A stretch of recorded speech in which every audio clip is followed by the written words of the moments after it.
All right, good afternoon, everyone. Good afternoon. So, welcome to the District Heights Adopted Neighborhood. Today's date is going to be the 21st of May, 2022. The District Heights Adopted Neighborhood, by way of the Calling Investments Paid, here, the corporate sponsor, uh, Extraordinary Man of God, out of Park Heights, Baltimore. Um, Sub-sponsor here for District Heights, and also, of course, we are in the House of Higher Praise Christian Church. The church Christian Higher Praise is in fact the adopted neighborhood sponsor here for Prince George's County.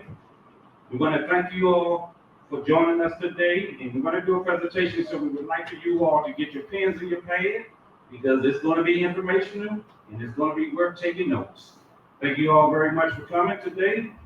I'm going to start off by asking the pastor of Higher Praise to speak, followed by extraordinary man, David Robinson, Pastor David Robinson, and then we'll get into myself, J.D. Hawkins, as the speaker for today. Thank you all for joining. Pastor B.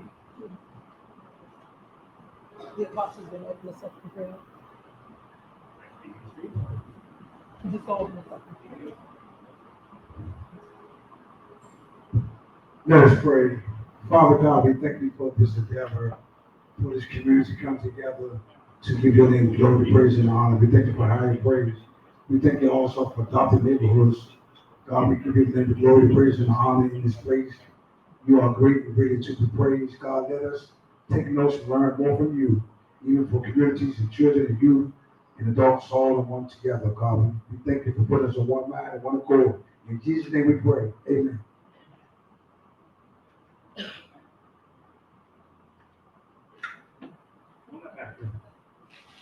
Okay, so I want to shake your hand. This opportunity for us to sponsor this church in this neighborhood will go a long way. The purpose of us coming here today is to make sure that we reach our goal of 500 entrepreneurs headed by families in support of the mayor here. So I'm going to always say, when it comes down to adopt the neighborhoods, we always say if we had 500 investors in the house, talking to these mayors is always better than having 500 residents with nothing to add to the economy and or to the mayor who is in charge of making sure that community is better off.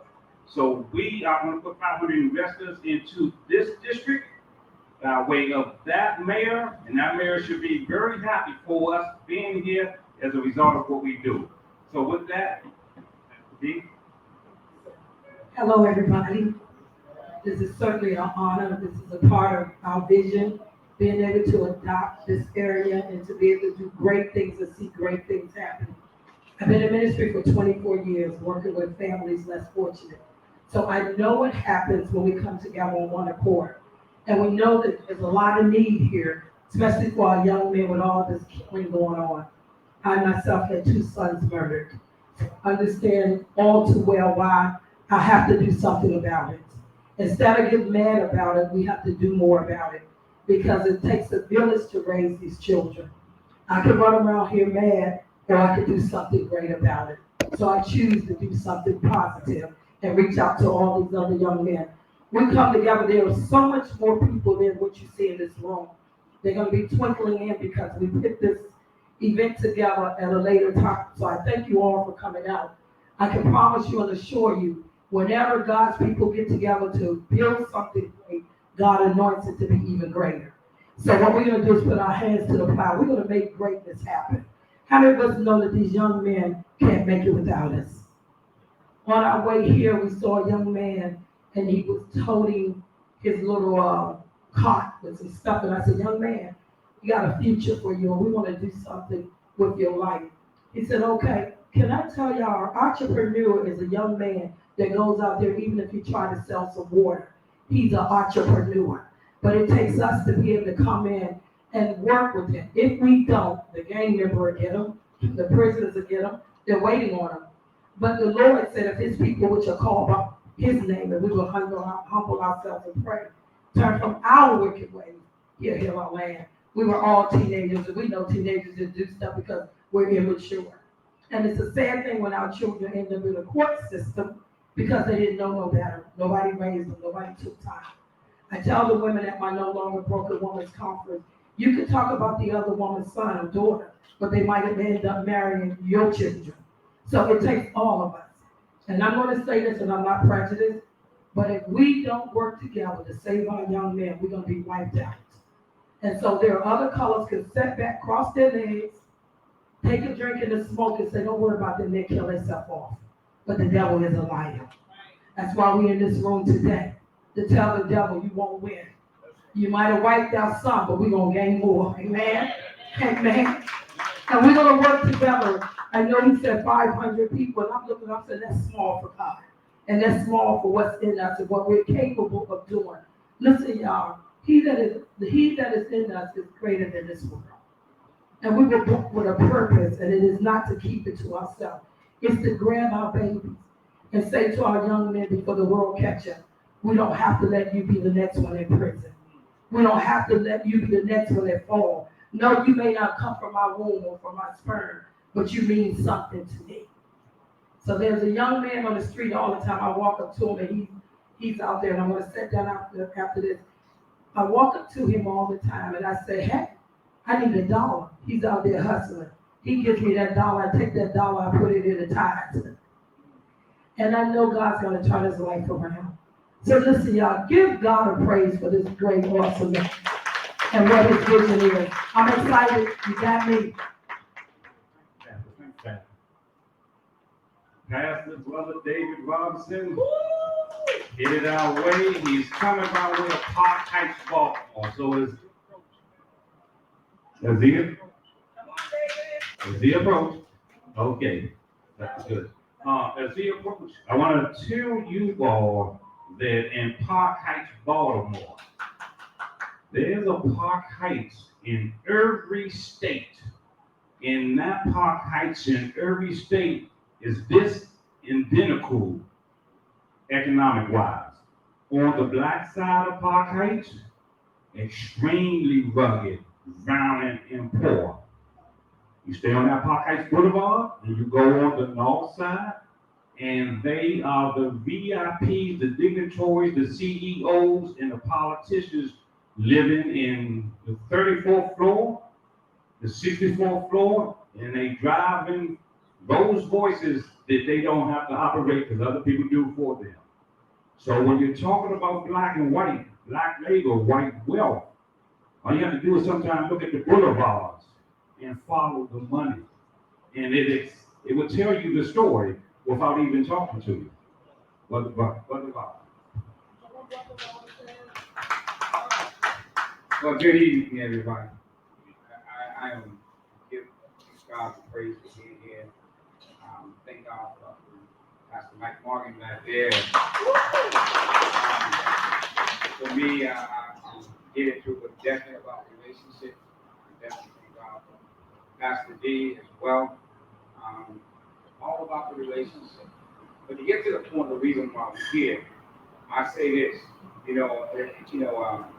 My late bishop told me something he often said, you need a butler. A butler is a pastor there like myself. A butler brings people together.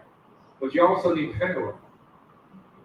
Pharaoh is somebody who can finance your dreams, so they know somebody who has the money.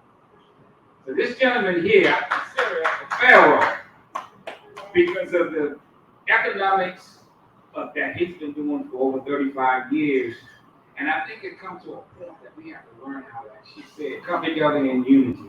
It takes unity. You want to get people in the office, and you want to get people out. We do that by doing what? Voting. But for some odd reasons, we have churches on every corner, but we don't work together. So we got to put a change. You make a change. I think today we can start doing something different. And to me, myself, a lot of times in life, you have people that are like thermometers. Everybody's like thermometers. But every so often, you have some people that are like thermostat. So when you got a thermostat, it changes the temperature in the room. You can change. So today, we're gonna make some changes today. We're gonna make some changes. It may be few in numbers, but it don't take a whole lot. It takes a what? A faithful fear.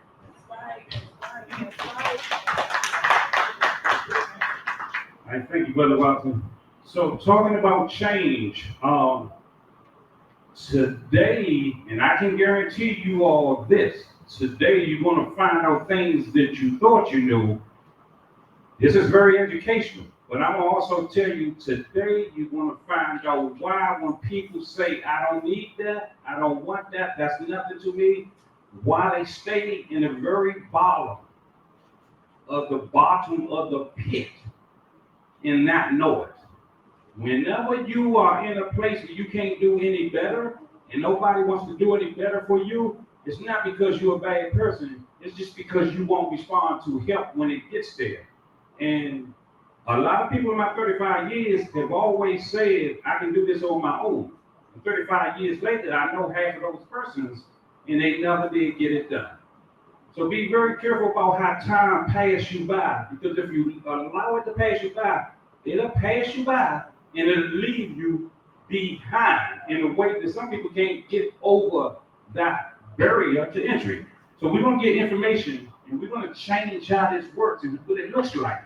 But we will change. So our objective is to get 500 in here, and this is our neighborhood. And we're going to tell you why in the presentation. So here we go. Thanks for joining us.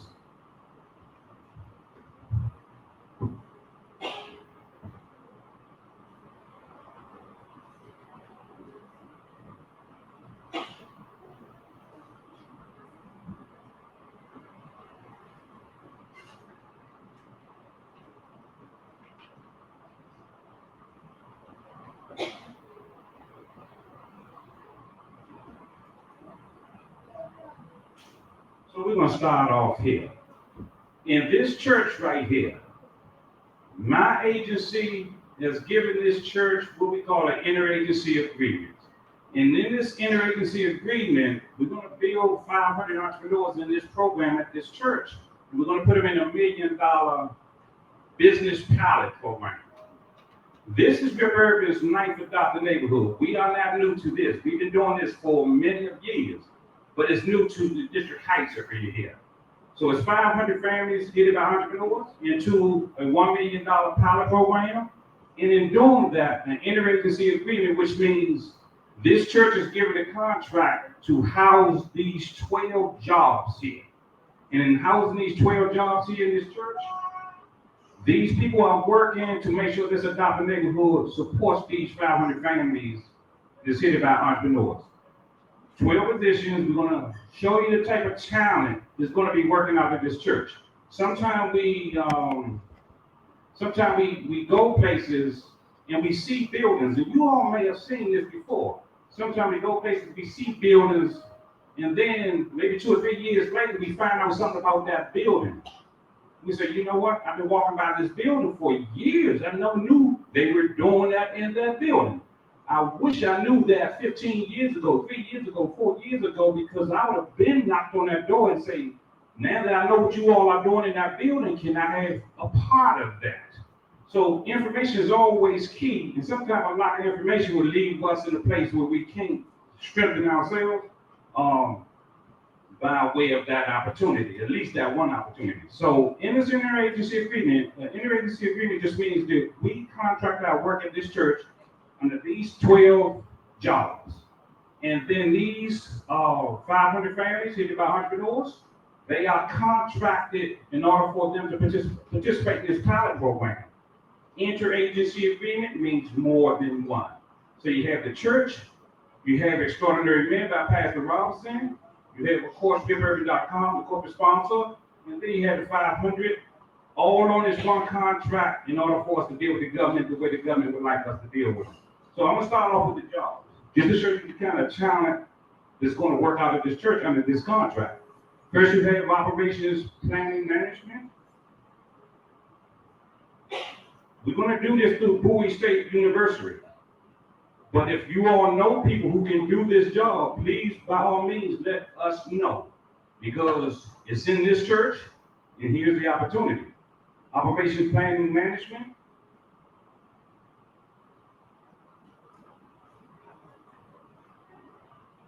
So experience in business and economics, finances, and communications of related fields is what we are looking for.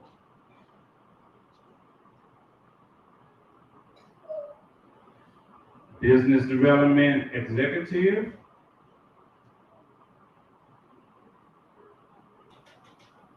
Business operations analyst.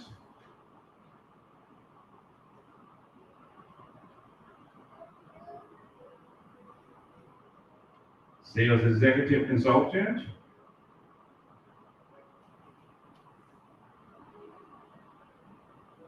Executive search consultant. Direct response manager. Director of membership, SQ services. Direct marketing planner.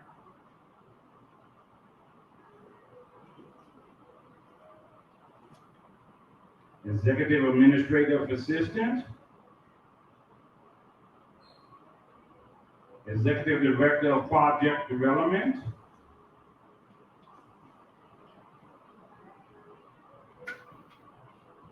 Logistics. Telemarketing. 12 positions. 12 positions. We are looking to fill. We're going to do this through Bowie University, Bowie State University. But if you all know persons who have that qualification and can do this work, then they should give us a call because we are interested in it.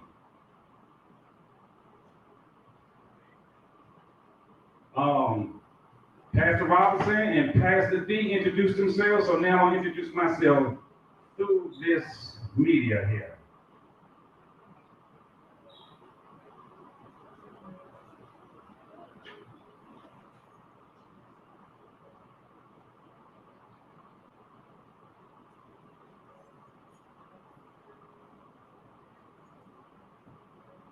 So, of course, Pastor D here.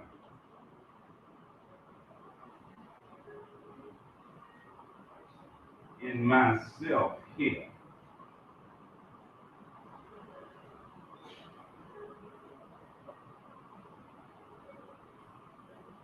The same thing that's written is going to be articulated through this audio here.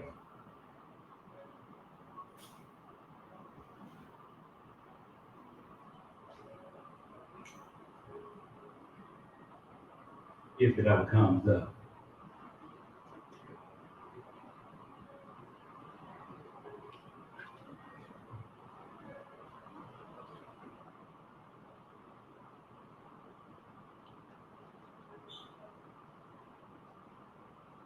Stay with it for a minute. Stay with it for a second.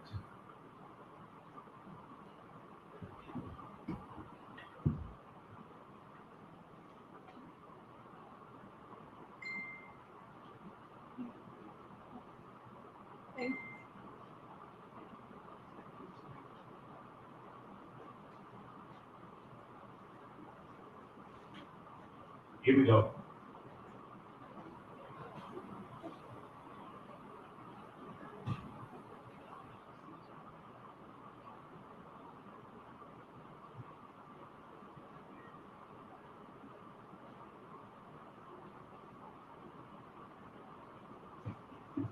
So on this particular machine, I don't know how to turn this up. Rick, Pastor D, how do we turn the speed up?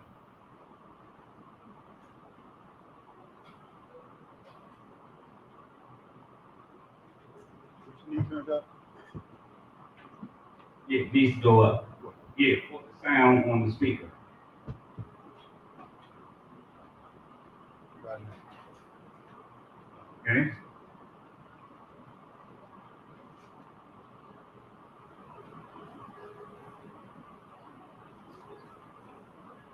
So you might have to do it on the side of the TV.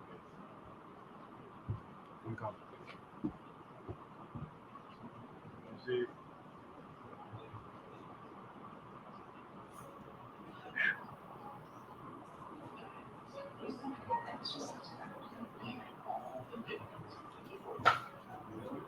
J.D. Hawkins' passion for community service is aided by his professional experience as CEO for RecallInvestmentsPayUrban.com.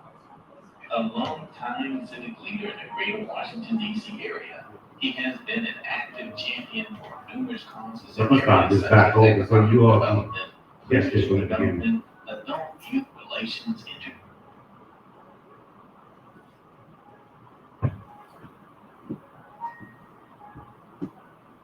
So this is going to introduce to you all myself through this audio. It's also written on the document, but here we go. for those of us with a passion and desire to step out into this arena, are often aware of the pitfalls that they have to be careful to avoid. The truth is, one mistake could have major consequences, but with a little guidance and wisdom from the right source could make all the difference in the world. J.D. Hawkins' passion for community service is aided by his professional experience as CEO for RecallInvestmentsPayUrban.com. A longtime civic leader in the greater Washington, D.C. area, he has been an active champion for numerous causes in areas such as economic development, leadership development, adult youth relations, entertainment, and education. Previously the owner of numerous small businesses throughout Washington, D.C., and currently in corporate leadership, he takes delight in helping launch positive new initiatives to create jobs and enhance life in the community. Headquartered in Washington, D.C., RecallInvestmentsPayUrban.com, previously Hilltop Coalition Funds and Commissions, was transformed in 2007 from a nonprofit to a for-profit dedicated to building a community outreach team to work block by block with local governments, businesses, neighborhood associations, schools, churches, and civic and nonprofit organizations to gain public support for often controversial urban issues affecting the disadvantaged community. By building a collaborating arm with neighborhoods, municipalities, and school districts, RedUrban.com success and responsibilities have been able to support a pipeline in one of the largest areas of interdependence in the underserved community as represented.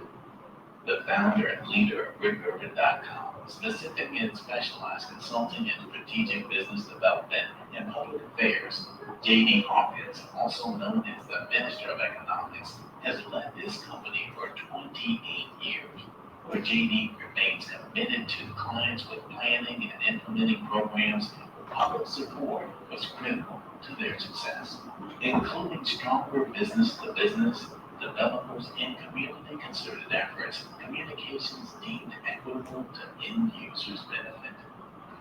J.D. Hawkins, welcome to A Measure of Truth. Okay, so that's a verbal introduction to myself. It said 28 years because I was done 7 years ago. Now I've been in business for 35 years.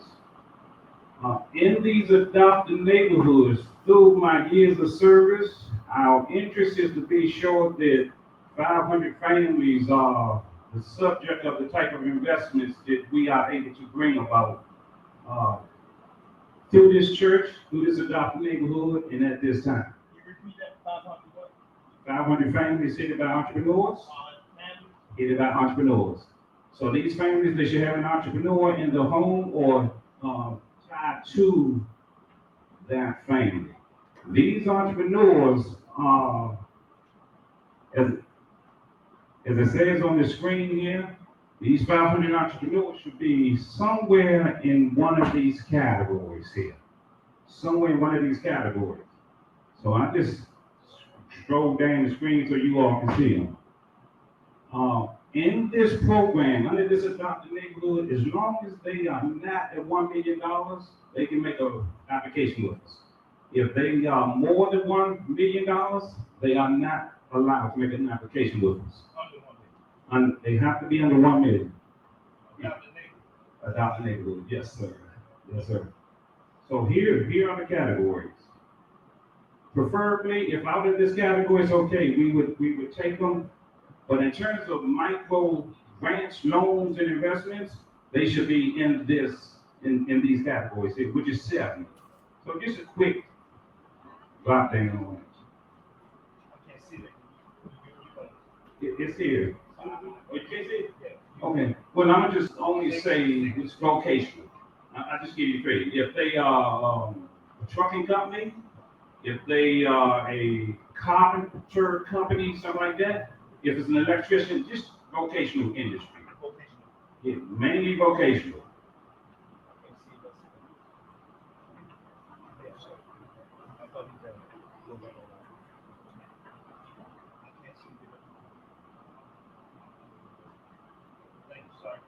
Sure, no problem.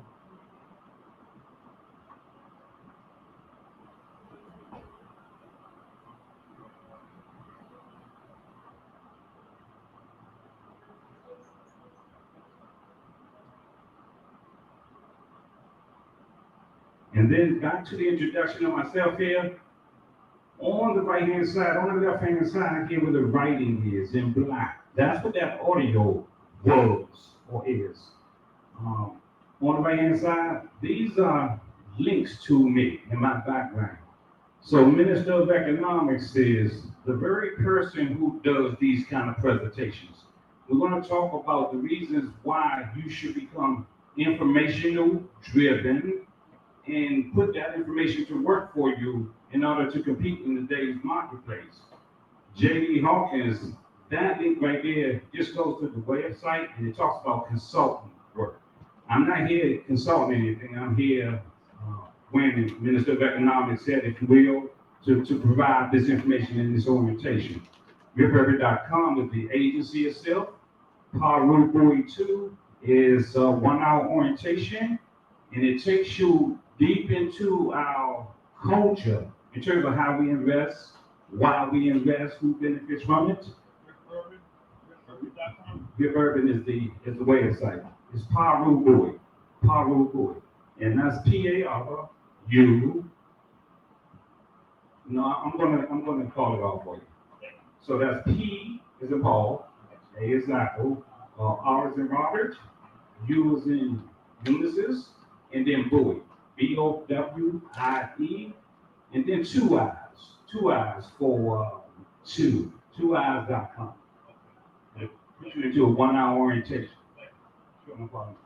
And then because we bring money to these communities, corporatemembers.com is going to talk about what that is. Here, we want you all to know as business owners, when you're doing big business, people are interested in you. We have maybe 15 different agencies to do angel investments and capitalist investments. So in this particular video that's coming up, it's going to talk about the difference between an angel investor, so you all can get familiar with it, and what a capitalist investor does. Capitalist investor. And our job is to get your business ready for those type of people so they can put money in there.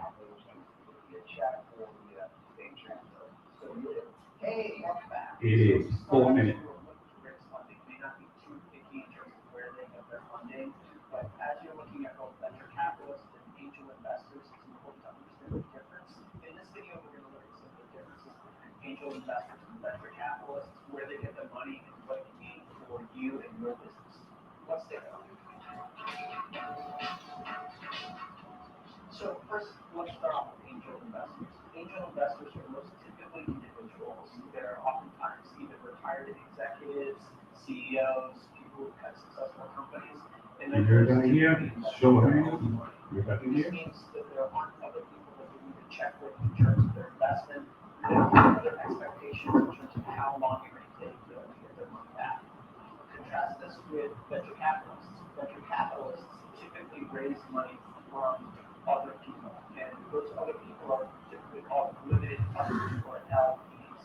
LPs write large checks to venture capitalists, typically in millions of dollars. Because VCs are investing other people's money, they typically have to set expectations in terms of how long it will take to get that money back.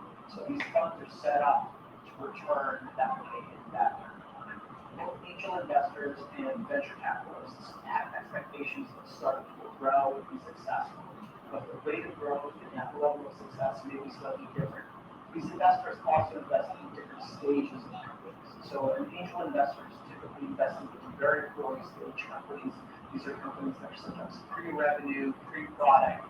They may be someone in a garage with an idea, maybe a little further along, where they have some idea, some progress, maybe even an MVP or a minimally viable product, but they don't have a ton of customers, they don't have a ton of traction. Venture capitalists, on the other hand, will more typically invest further on in the growth of the company. Typically, that company has some customers, some traction, and more importantly, they're writing different size checks. Angel investors are writing checks somewhere in the range from $5,000 to $50,000. Most typically, venture capitalists invest millions of dollars into a company, and these are invested in what's called rounds. So the first round is alphabetic. Those are the type of dollars they invest. In each round, venture capitalists are typically looking for 20 to 30% equity in the company. Because venture capitalists are investing larger sums of money, they also have expectations of having a board seat. And having a board seat means they have influence and control of the company, and they may be able to fire you as a CEO. So just be aware of what board control is and what that might mean for the future direction of the company. At the end of the day, the board is your ally, and they want you to be successful. But if they don't agree with the direction that you're going, if they don't own the majority of your company, they can direct your business in a different direction. Angel investors typically don't take a board seat, and they don't ask for control most typically. In both cases, angel investors and venture capitalists want the company to be successful, but they may do that in different ways. If you're a startup, you really need a reason to figure out how much money you need to raise. If you're looking to raise less than $100,000, you probably don't want to talk to venture capitalists. They probably don't want to talk to you. Angel investors are probably a better match for you. If you're looking for more than $1 million, then take a look at my other video on pitching to venture capitalists. That can help you as well. At the end of the day, both venture capitalists and angel investors are looking to help your company grow. And finding the right fit isn't just money, it's really finding the right partner for your business. You want to make sure that the relationship you have with venture capitalists, with your angel investors, is a positive one. These connections can really open doors for your business and unlock growth potential. So really think about who you want to call when you have a problem, who you want to really be working with one day. Your relationship with your investors will often last many years, so you want to make sure you have a positive relationship. And it isn't just about money, it's who can really open connections, who can open doors, who can be a really positive ally and resource for you as you grow your business. If you want to build something awesome and make a great team, that means both investors and employees, people who are really rallying behind you and giving the right resources to be successful. So if you're interested in angel investing and why I became an angel investor, hit the eye up there in the corner and learn more. And if you're an entrepreneur interested in startups, technology, design, hit subscribe and join me for the journey. Thanks so much. I'm very, very excited. Okay, so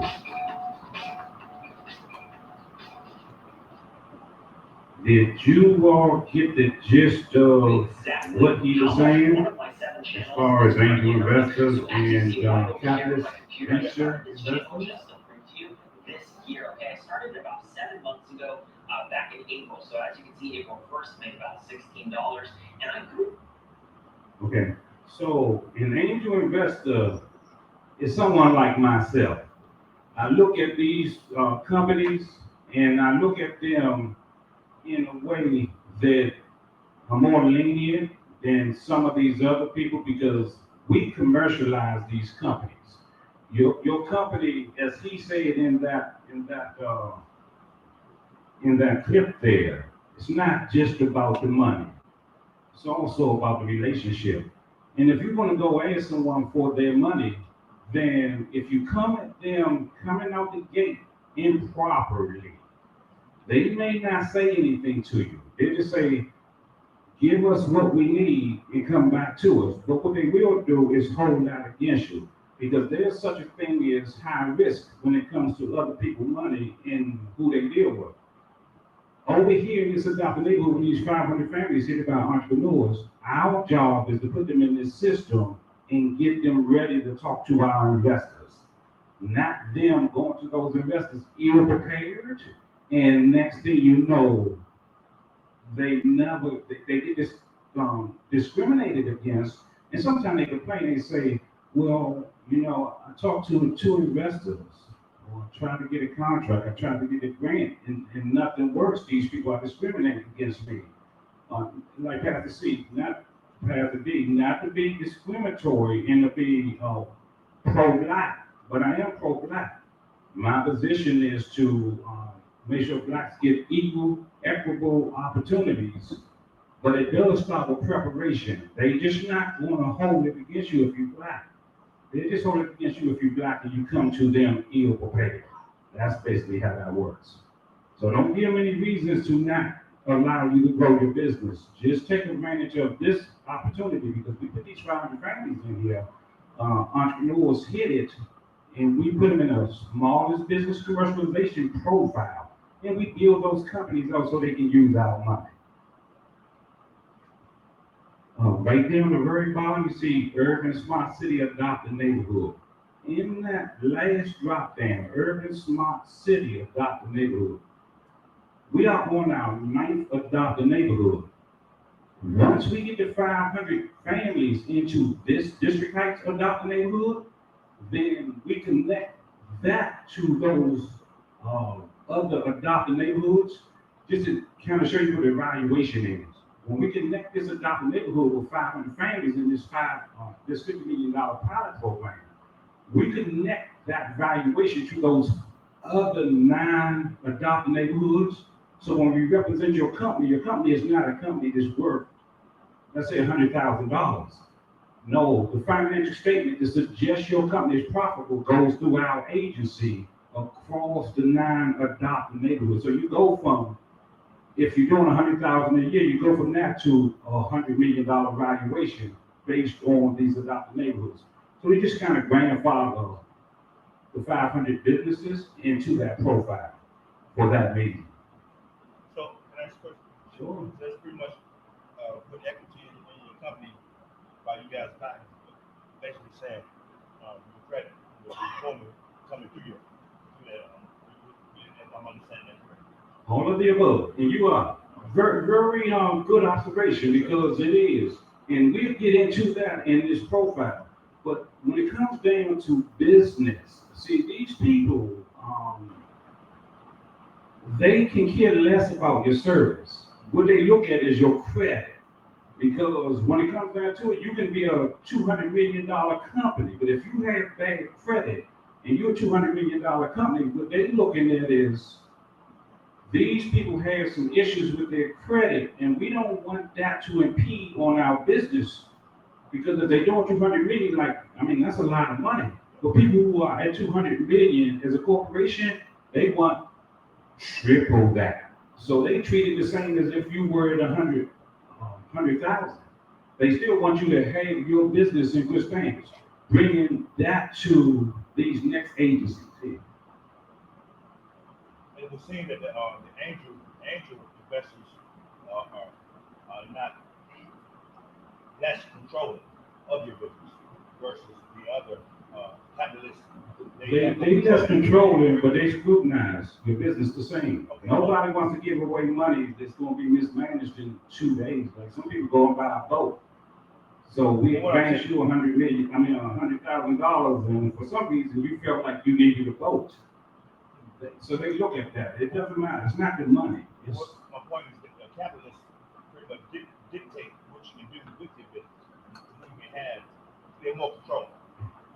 The angel investor is a little controlling too. Okay, thank you. A little bit controlling. Thank you. But here, CLC, by a show of hands, how many of you all know of that agency? Okay. And BBB, how many by a show of hands? Okay. So we here talking about putting 500 families inside this system through this church. And being managed through a contract from this church. So we hear this all the time. The black people can't work together. We hear that. They told us that and we believe it. But let me show you what happens when you work together. So we're going to go with CLC. CLC is going to be the first stop because most people know BBB, but a lot don't know CLC. The places you go, the Goodwill, the Salvation Armies, these places. You're gonna see that CFC on their window. And you know why it's on their window? And I'm gonna get this so that we'll see. But I just want to give you all a story real quick. There is a rideshare program by the name of Lyft. Everybody knows Lyft, right? So Lyft got smart, and Lyft took and said that there's 450 million Americans here in the States. 450 million. So let's just say out of 50 million of that 450 million Americans use the Lyft every day to get to work and wherever they go. These 50 million, just as an example, they get in that Lyft service every day, and Lyft has took, without their permission, and rounded off the dollar. So let's just use 20 cents. 50 million at 20 cents turns out to be millions of dollars every day that you do not even have the right to say, I don't want to support your 10 nonprofits, because that's what they do. They take the balance of that in dollar every day from those 50 million who entered that system, and then they put that money to the side and give it to their buddies who may have a nonprofit. So this is how smart these people are when they doing business. Now, I'll be the first to say I'm not mad at them, because it's a capitalist society in any way, not by any means necessary, but if you're going to make money, you make money, and you make a lot of as much as you can. But that's what they did. Now let's go to something that's not as, sometimes I can say that's an ethical violation, but who's going to come down on them? Because the same way they're doing that against our will, they probably talking to the president, feeding his family. Ain't nothing gonna happen to them. This is what they've been doing for a long time. Disclaimer, I'm just saying, could be talking to the president, I don't know. But here in the combined federal campaign, for you all who don't know that, they tell us we can't work together. Let's see what happens when they work together. And the reason why all of these nonprofits, the Red Cross, you go to Red Cross, you're going to see CFC on their window. You go to Goodwill, you're going to see CFC. Any nonprofits that's bringing in millions of dollars, you're going to see that CFC on their window. And this is the reason why. And I know you know that this is big business, and they doing it, and we can do it. So here it is, a quick snapshot.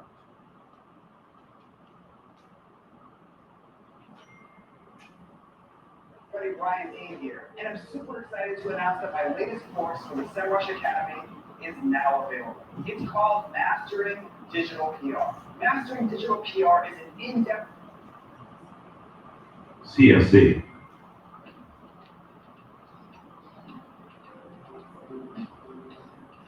Welcome to the 2021 Combined Federal Campaign, a program of the U.S. Office of Personnel Management, one of the largest and most successful workplace giving campaigns in the world.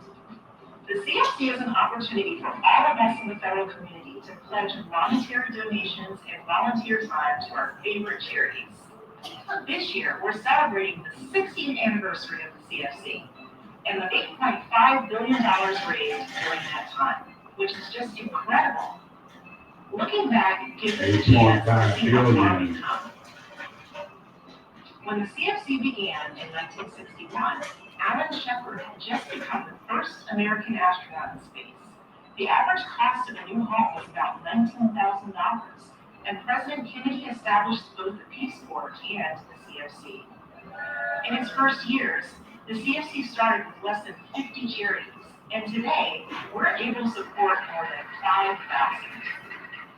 The campaign is a long-standing federal tradition that allows us to make a difference in our local communities across the nation and around the world. These days, we know there are a lot of charitable giving options out there. You may be wondering, why should I give through the CFC? One great reason is we can give through our paycheck. Designating a recurring gift through payroll deduction is easy and has a greater impact over the year. We can each choose our favorite charities from the vetted charity list and even give to multiple charities at one time. The world is a better place when change makers like us give together through the CFC. This year's campaign theme, you can be the face of change, highlights the federal employees and retirees who changed the world through the CFC. By joining this community of giving, we add another dimension to who we already are: family members, public servants, leaders, colleagues, and now change makers. We don't always get to see the positive impact of our generosity, but when we do, we can clearly see why our gifts are so critical. Let's hear just a few of the stories from CFC charities, federal employees, and those who have been helped.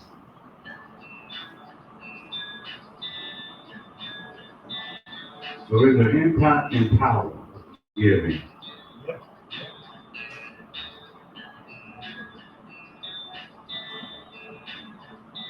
I'm Will Shafroth, President and CEO of the National Park Foundation. The National Park Foundation raises private money to support programs and projects that the Park Service couldn't otherwise do on its own. For instance, we are restoring the Yellowstone cutthroat trout in Yellowstone National Park. We are working to build trails in Yosemite National Park. These are the things that wouldn't otherwise happen but for private philanthropy.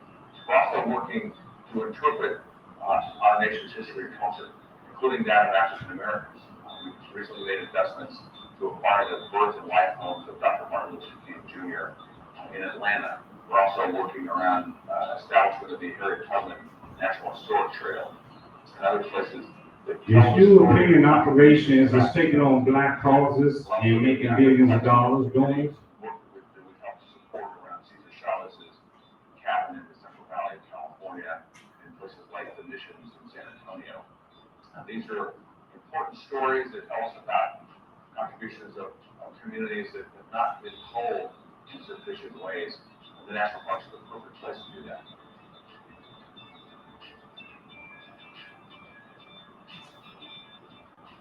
My own experience during the pandemic was I needed to get out from a place like this right here at Fletcher's Cove, which is along the C&O Canal in Washington, D.C.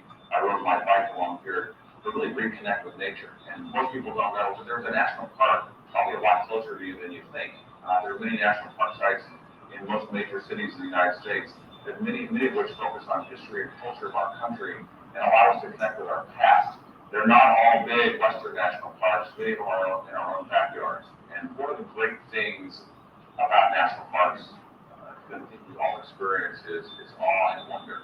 And I think we're really fortunate to have this collection of 423 places all over our nation that provide us this refuge in the outdoors and our connection to our past.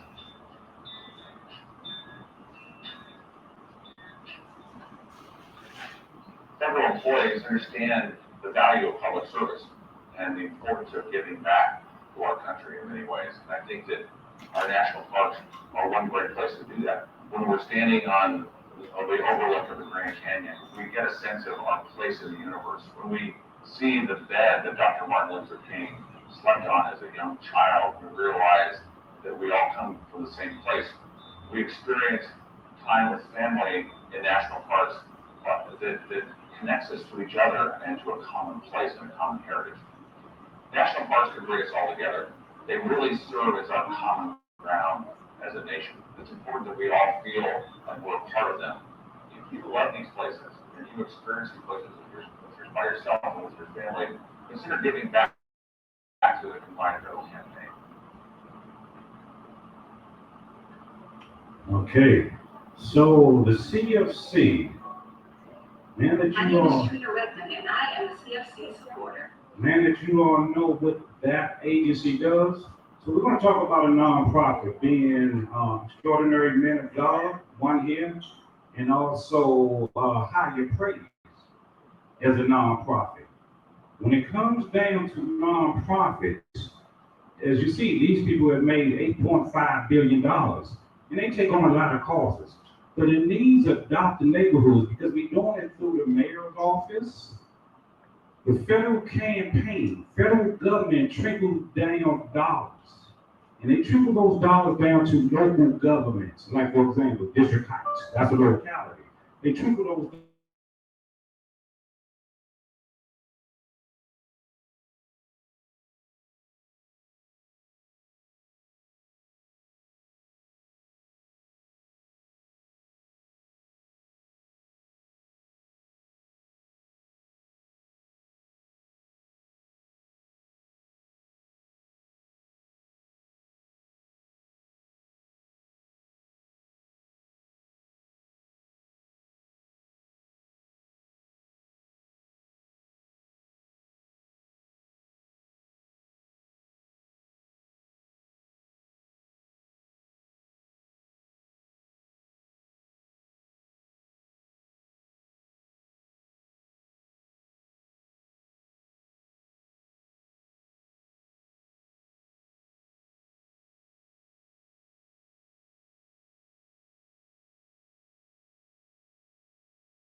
say, people give money in the blind.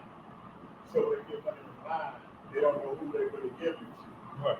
And they don't know where their money is going. So I kind of understand what you're saying about that. If I have been a recipient of money. Yeah, so he has a CFC, platform and certification, right? Yeah. So he's benefiting from that. And those 500 will benefit from it. It's a lot of people don't understand when it comes down to money. We think money is coming in the form of having a bank account with some money that you can buy some commodities. That is not money. That's just spending cash. Money is wealth. You have to align yourself with wealth in a way that it shares and trickles down with you. So with these 500 families, we put them in this pilot program at $1 million valuation per company. Right back then and there, we started a campaign on their behalf as a part of a distribution channel, non-adopted neighborhood using our financial statements. So they are no longer looked at a very small black-owned and operated business. They look at the financial statement that backs these people, and we can kind of sort of push them forward, because when it comes down to high risk, nobody wants to deal with a company that they're going to lose money on. That's not how this works. They're only going to use you if they think they can grow from you. And how do they determine that? They determine that by your financial statement, your credit, and also your service, and your representation, and also your preparation. They use all these 5 standards in order for you to know that they mean business, in order for you to let them know you also mean business because you have met those standards. So this is the reason for this program. Now, B&B or BBB, everybody knows what that is, but let's check them out. Really find out what they do. This is a great service when you want to make money.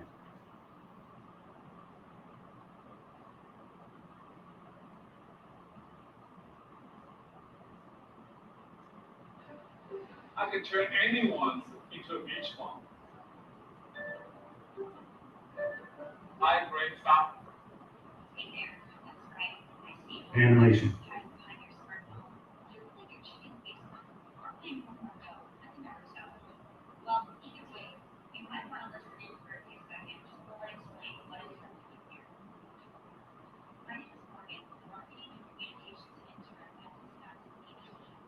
That's as high as it'll go.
I'm Michelle Corey, President and CEO of the Award Better Business Bureau.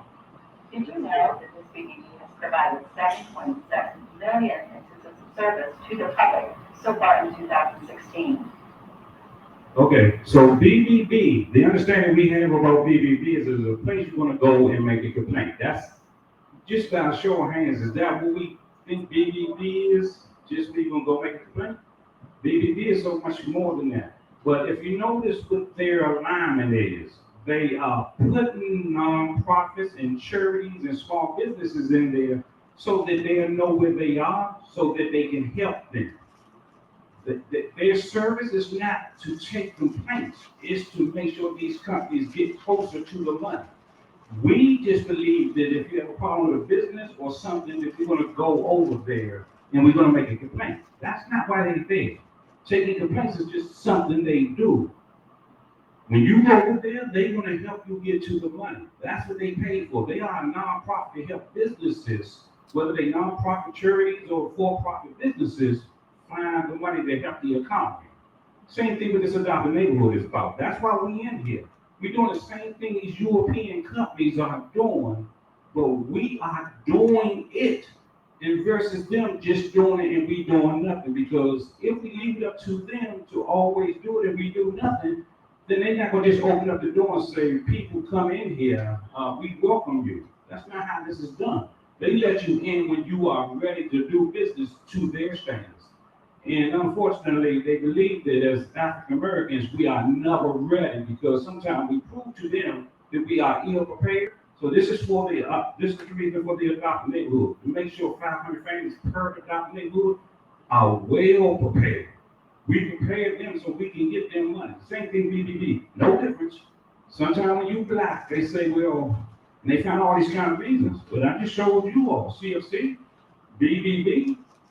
My man right there knows exactly what that is. That's all we are doing. Same thing from this church. Come on, bro. When you say to make sure we're well prepared, we're talking about licenses, bonding. All of the above. All of the above. Everything your business needs, we want to make sure we commercialize your business where we can put some money to it.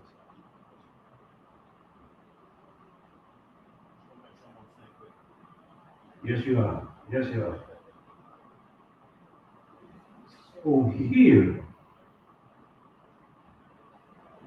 while they want to keep us out and they tell us all these stories, so these are my mentors. I deal with economists, so this is one of their tips. Take note, pay close attention to what these people do and what they say. Identification, please.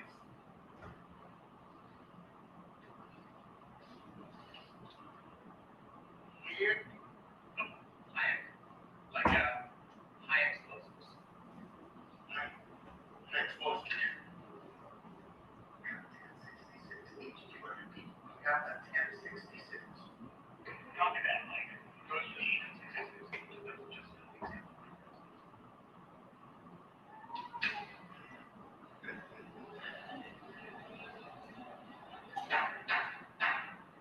Ladies and gentlemen, members of the committee, we are here today to consider the impact of government spending on our economy. We're fortunate to have two world-renowned economists to offer their testimony on the matter. I see you took a detour down the road to serve them. Talk about the end of laissez-faire. Well, shake it off, Freddie. I'm not pulling any punches in there. I'm ready. For you. Prepare for the return of the master.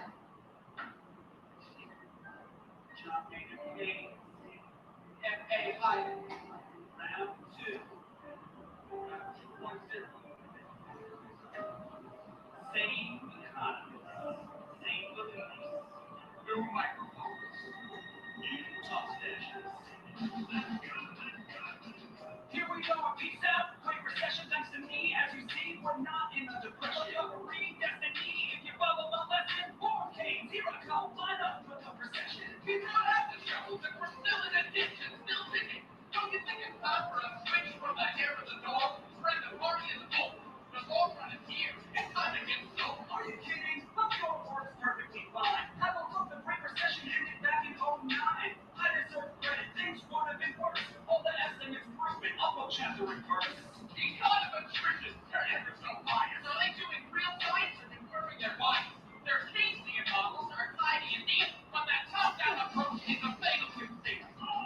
Situation we choose, one by month or more, the fight continues. Things are high, exactly now. It's time to win. from the top of the ground.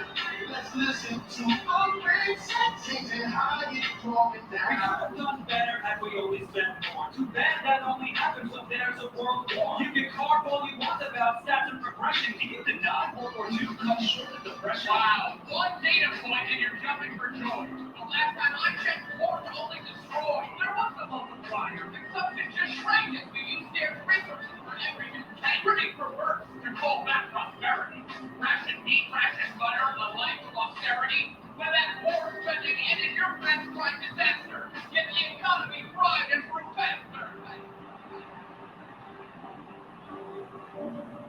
You do only see what you want to see. The spending on war nearly pushed GDP. Unemployment was over, almost down to zero. That's why I'm the master. That's why I'm the hero. Creating employment is a straightforward class. When the nation's at war, and there's a plan, every worker will staff in the army and fleet. We have full employment and nothing to eat.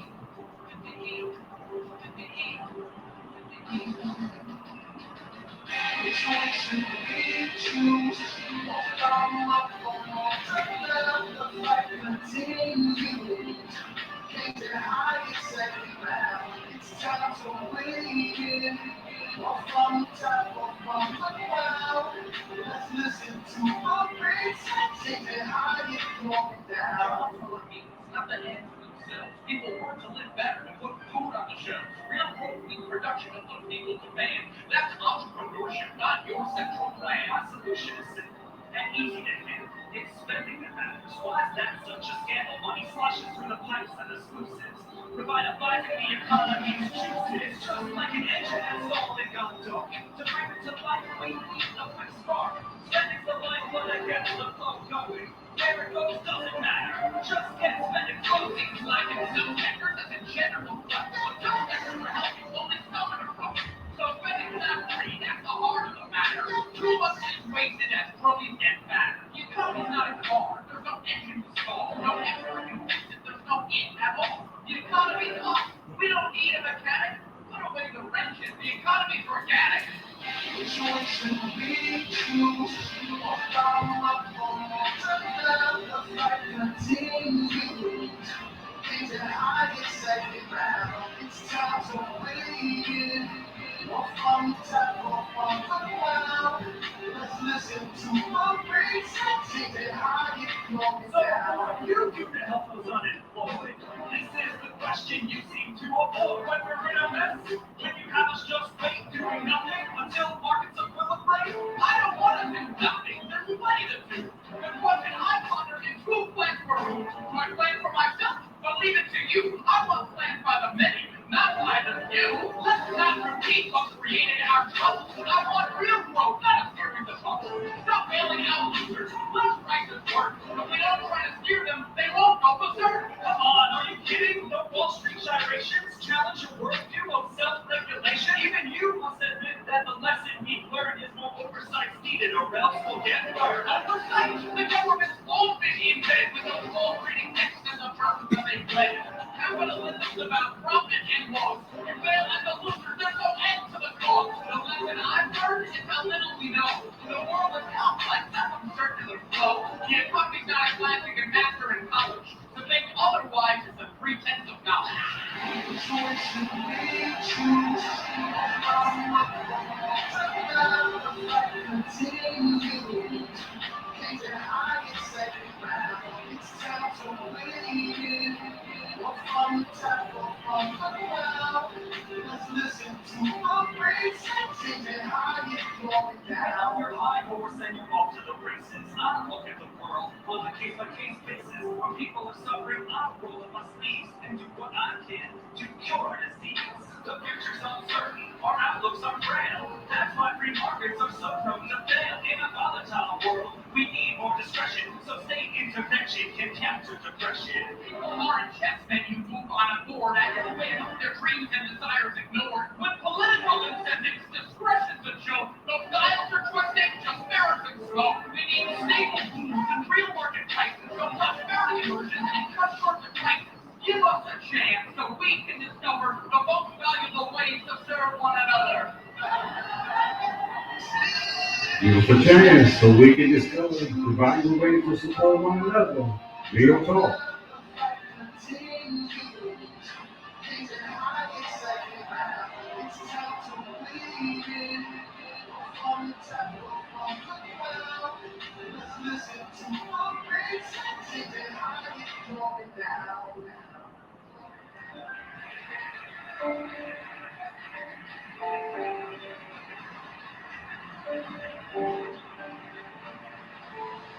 Which way should we choose?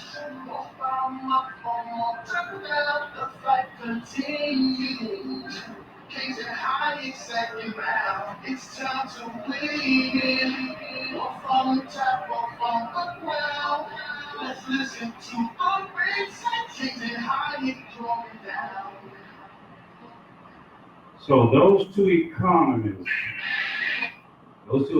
who I've been following forever, they put this together to educate the American people that the bureaucracy is only to make you believe they're working for you, and in fact, you are left to do it yourself. And if you don't do anything for yourself, then they won't do anything with you.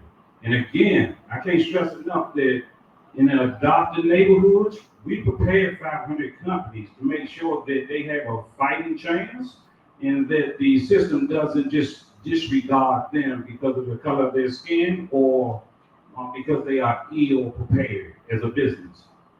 On that Senate floor, they fight all the time. They say, we're going to do this regulations, this policy is an issue, we're going to fight, we're going to have it out. They're not fighting for anything. The person who was fighting for the common man won the fight, and they gave it to the one who was fighting for the government. They tell you in their media pieces that they're not going to do anything for you if you don't force them. And they're not going to do anything for you as an individual. They only do, especially for black people, in large numbers with a great voice, right? You can't deny that. You have to keep that in mind. If you're going to get by in today's post-coronavirus era, nothing's the same anymore. 2020, they got a whole new ball game, and they are not taking any prisoners, meaning that the American people doesn't mean anything, not unless you know how this is done. This is the way they are playing. So we're talking about young people.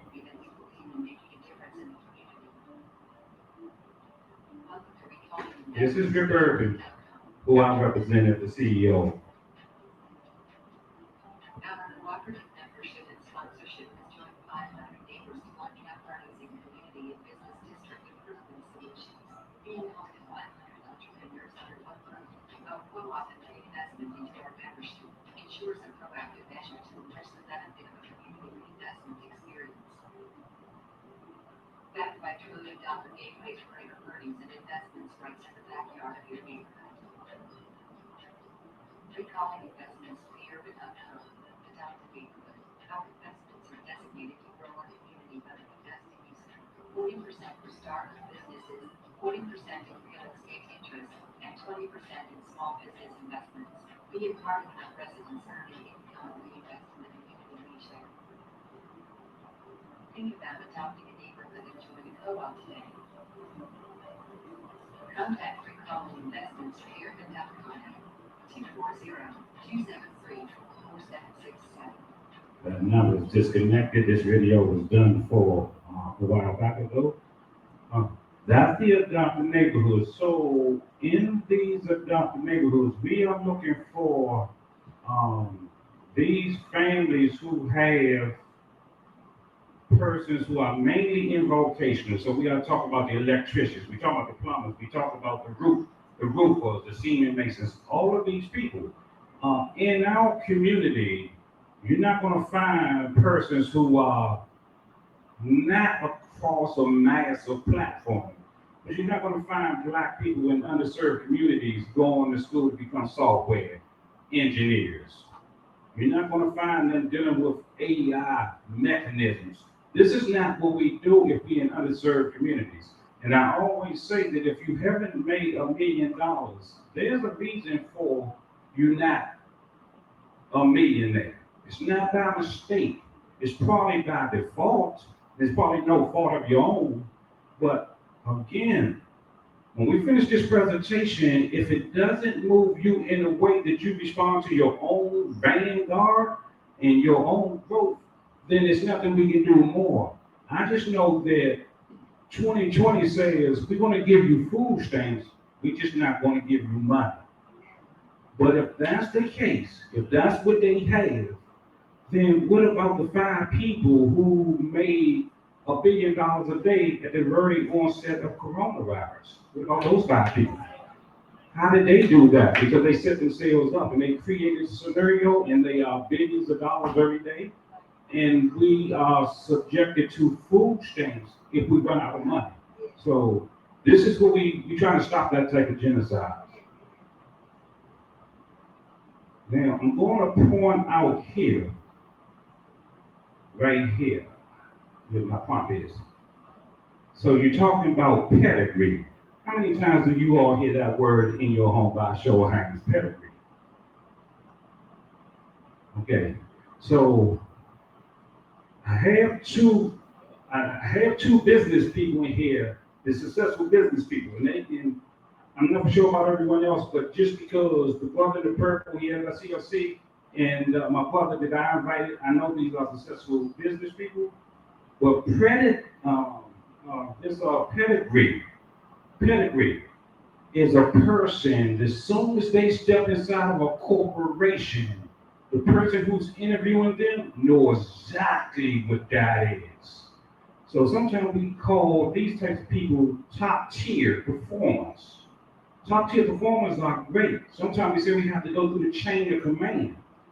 But pedigree people have that in them.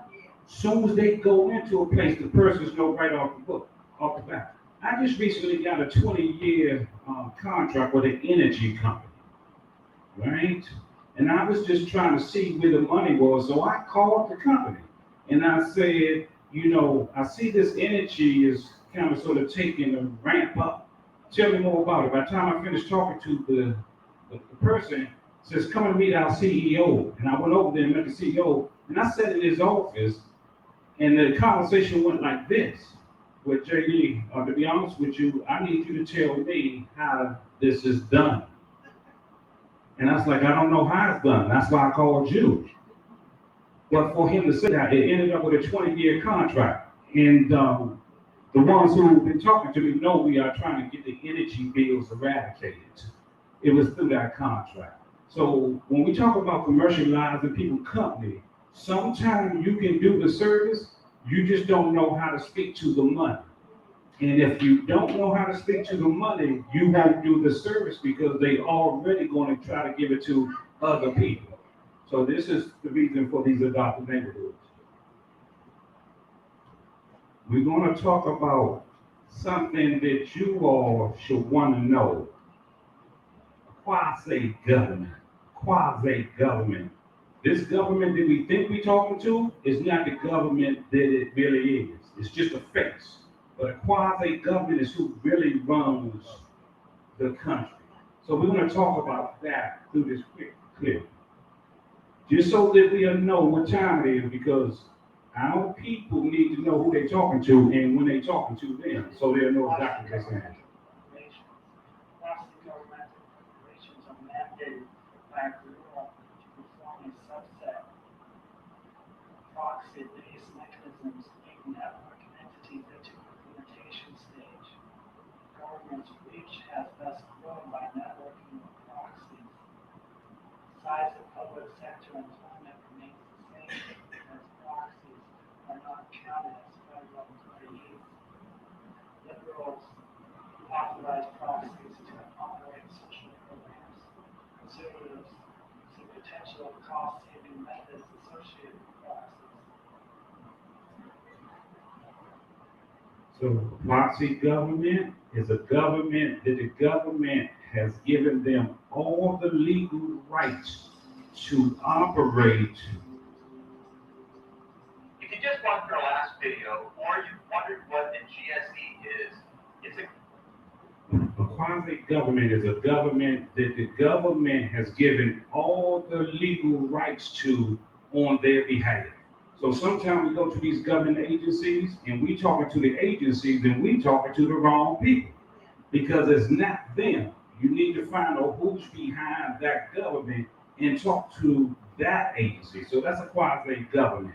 Just so that you all know, when we navigating through, when we getting through the gatekeeper, you don't have to talk to the government about anything. You need to talk to the source that is actually in charge of the government as we understand it. You got to figure that out. So this is the reason for the commercialization of these companies and these families. And then on the flip side of the quasi-government, they have this one here, which is considered a government-sponsored enterprise. If you just watched our last video, or you wondered what a GSE is, it's a government-sponsored enterprise. It's set up by Congress to reduce the risk to investors and increase transparency of the loans. While they're not owned by the government, they have the express and implicit guarantee that the government will not let them fail or default.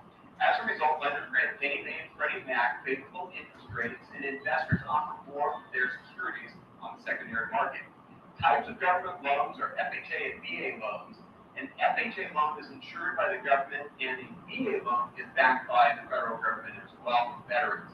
Down payment requirements are different for all of these as well. The minimum down payment for an FHA loan is 3.5%. For a VA loan, the minimum down payment is 0, at least most of the time unless it's a jumbo. Thanks for joining me. Please check out the next video on this series. See you there.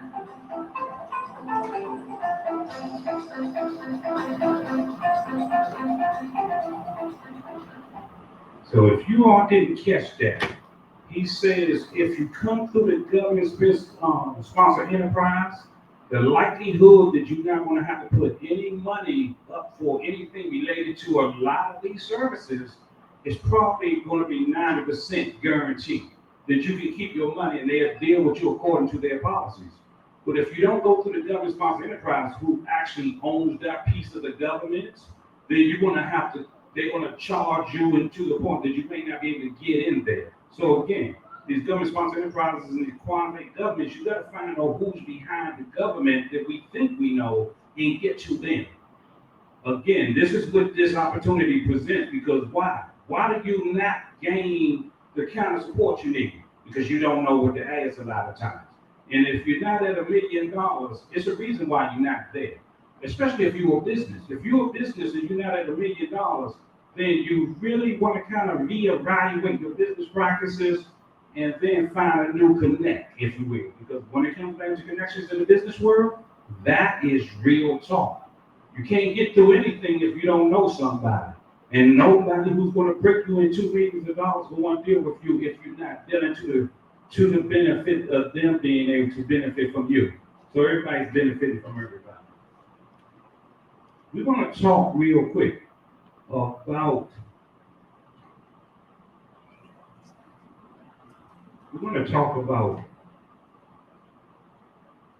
here it is. We want to get busy. We're going to talk about salaries.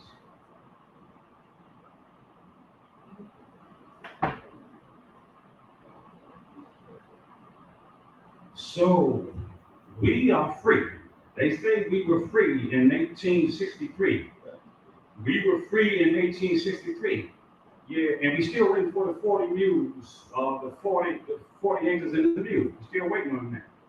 So as you see right there, tell me why is it that these people are asking a question? Why salary increases do not keep pace with inflation, right? Inflation is at 3.12%. Doesn't seem like a lot. 3.12%. And they want to know, why does it not keep pace with inflation? So just two quick paragraphs for you all. Despite severe talent shortages, meaning they don't have good talent, and the ongoing impact of the Great Resignation, Corporate salary increased budgets trailed inflation in 2022, surprising many leaders. For example, in the U.S. Bureau of Labor Statistics recently reported 7.9% increase in the consumer price index before seasonal adjustments over the 12 last months. So it reports the U.S. national unemployment rate dropped in March, must be talking about 2022, at 3.6%. What these people are in essence saying is because there's no talent, there's no need to increase salary.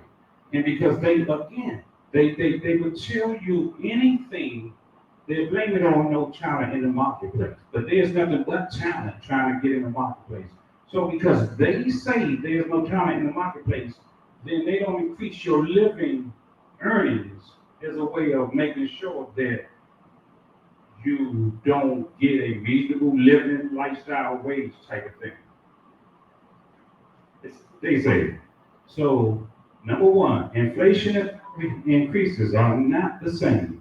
When inflation and salary increases generally move in the same direction, inflation and salary in the same direction, right? They are different. They are different.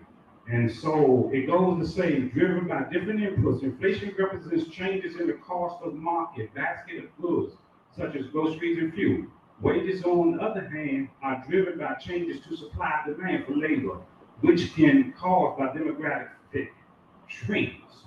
So what these people are saying that if you are in a place and your economy is weak, they're not going to increase any earnings on your wages. And here is the catch-22 about that you all want to keep in mind. The catch-22 with them not increasing any kind of earnings. I take you to this living wage here.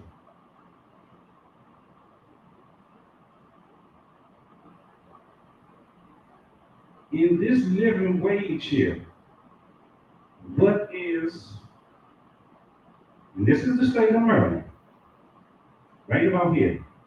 What is the living wage law requires certain contractors and subcontractors working on state-funded services contracts? RealPaper.com is taking 500 families and putting them into government and commercial contracts. That's the reason for having you all come here. We put you all in those types of contracts. But here is what the law is saying. The living wage law requires certain contractors and subcontractors working on state-funded service contracts to pay their employees an hourly rate that meets or exceeds the living wage rate established by the commissioner's law. So they're talking about $14.55.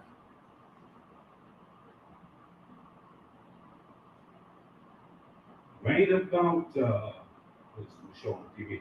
Right about here, $14.55 down to $10.03 is what the wages is. So let's do some arithmetic. Let's just say if you're going to do $14 an hour, and that's 40 hours, that's $28,000 a year, right? $28,000 a year you're going to make in 2020. Now, they're going to take about 30% of that in taxes for that year. So now you went from 28,000 to about 21, right? About 21,000. So you already lost 8,000 going out the gate. Now you're going to have to pay your rent. Let's just say 500. So that's another 6,000 for the year out the gate. So now that you lost an additional 6,000, you're down to about what? 17,000? 15,000. 15,000? Now you have to factor in your cell phone. That's another down of what? $600 for the year, $50 a month. So now you're down to 14,000 from that 28. When you go and you have to pay your taxes, you have to buy food, you have to put about $100 or $200 a year in your car.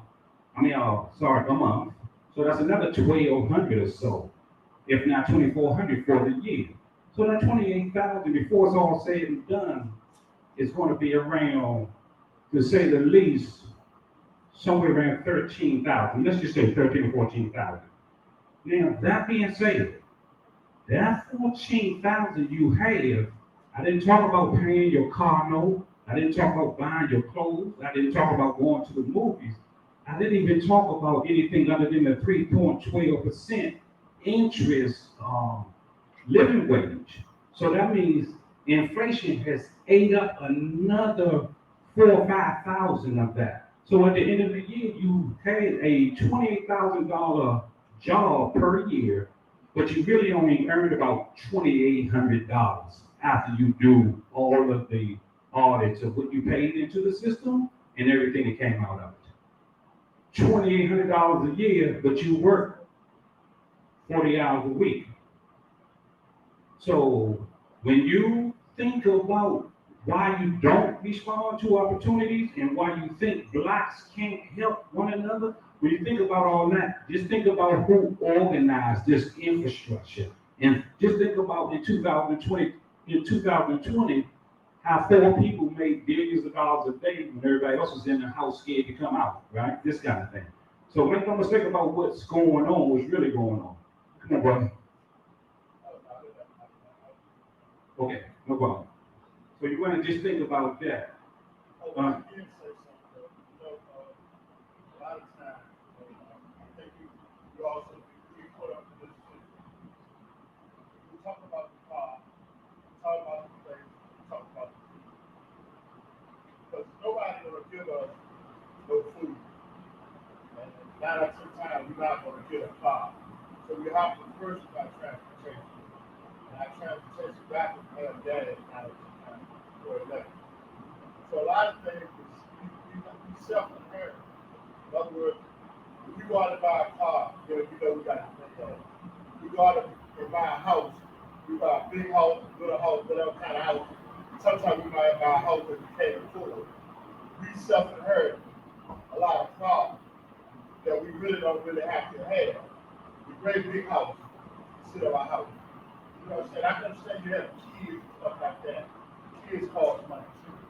So basically, a lot of times, we have to be our own self-entrepreneur ourselves. Because basically, everybody talk about have 4, 5, 7, 8, 9, 10 streams of income that's coming in, and they also get dollars and cents from us at the same time. I agree. And those dollars and cents go out every day at 6 o'clock. Every day, if you look in the black community, all the merchants are from other places. All of the people who coming in, driving in nice cars are there because they are part of the economy that support the money going out at 6 o'clock. So when we talk about we self-inherent, but watch this. Because you're right, brother. Let me show you something that's even more drastic than that. Because sometimes we self-inherent. Like I have a need. I want a Benz, right? So I'm going to buy the Benz. But watch this. When you speak of decisions we make, look what they did. And look what they doing. As we talk about what we do in the name of just living. So here, right about here, 1980. 1980 was maybe the 5th amnesty program that the United States had in 1980 under Reagan. But in 1865, soon as slavery ended, they had the first amnesty program. So when they had no more use for us, or by law they couldn't take advantage of us, then they had the first amnesty program in 1865. They started letting people from around the world come in just so that we could not reap any benefit. We're moving up to 1980. Reagan did an amnesty program where he let 3 million people in, and then turned right around in 1990. The father, George Bush, let 20 million in. So we started talking about in our community, the Spanish people, disclaimer, I'm just saying what was being said. The Spanish people are the new niggas on the block because at 25 million in 10 years, they showed up in a strong way. So this thing is, that's not me, that's what the community says. Back then, when all this was going on. But if you have 23 million people coming in at one time over a 10-year period, and they are getting all the jobs. I see black companies all the time, and I don't see any black employees. I see Arabic, I see Spanish, I see everybody with black, and these are black-owned companies. So how we gonna feed? How we gonna have money if only thing we as a people wanna leave us off with their food stamps? Because we won't give ourselves any opportunity. How are we gonna change that? But to this point, 1980, $100,000, as you see in there, at 3.12%, in today's, you see down here, $363,000. This is what has happened over the last 22 years. If we didn't have 100,000 in 1980, and then the cost of living says, in order for you to be in a range that's acceptable, you gotta live at least with 363,000, according to their statistics.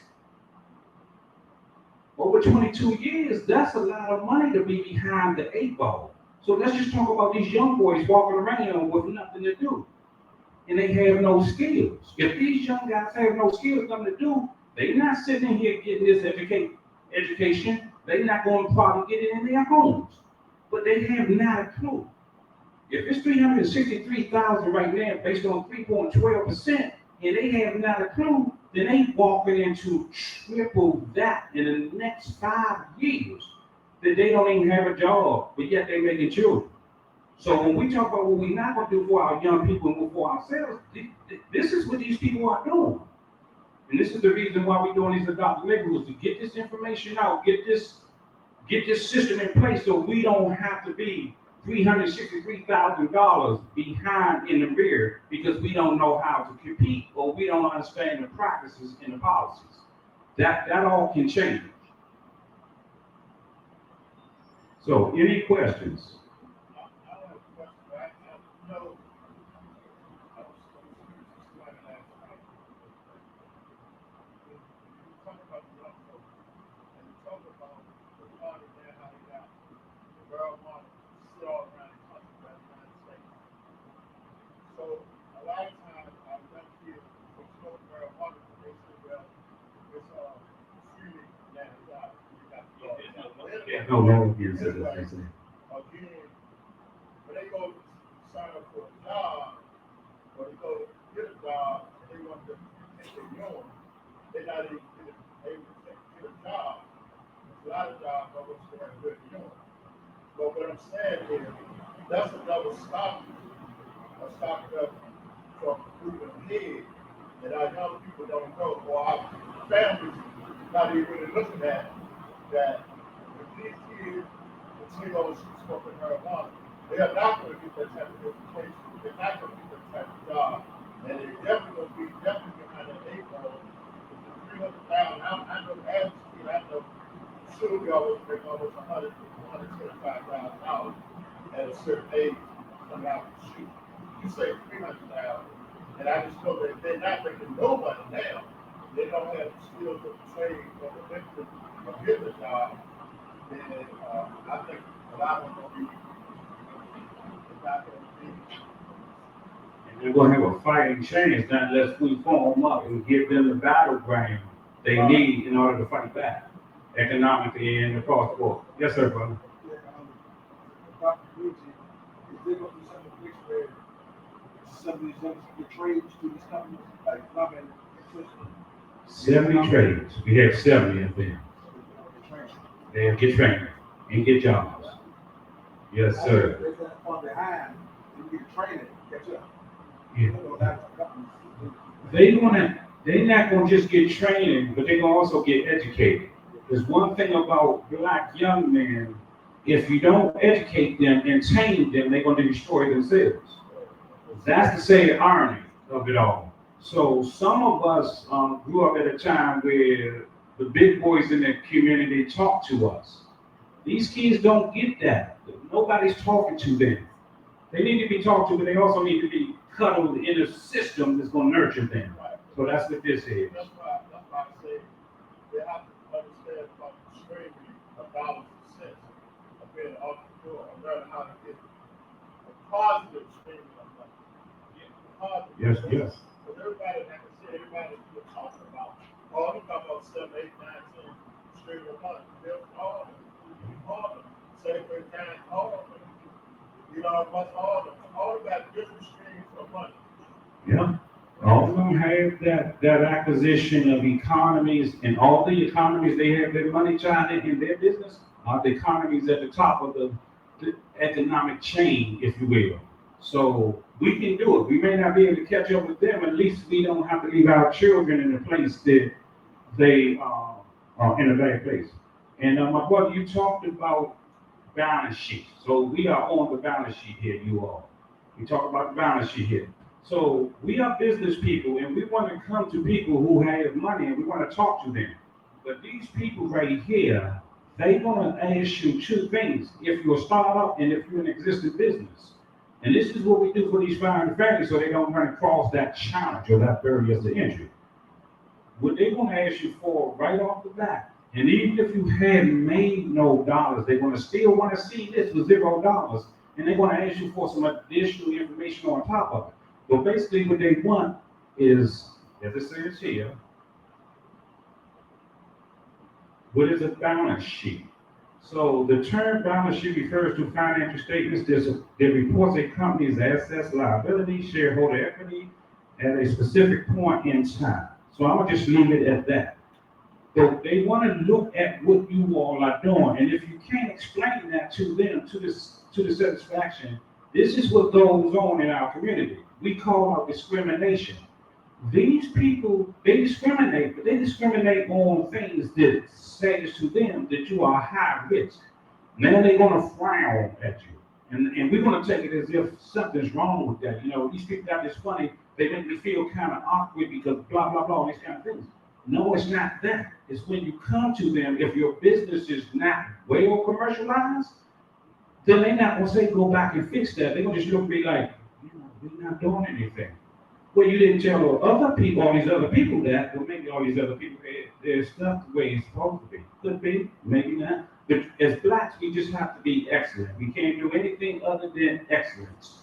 And I'm going to have Brother Robinson speak to how his service has been impacted since he's been with 90 days using this service.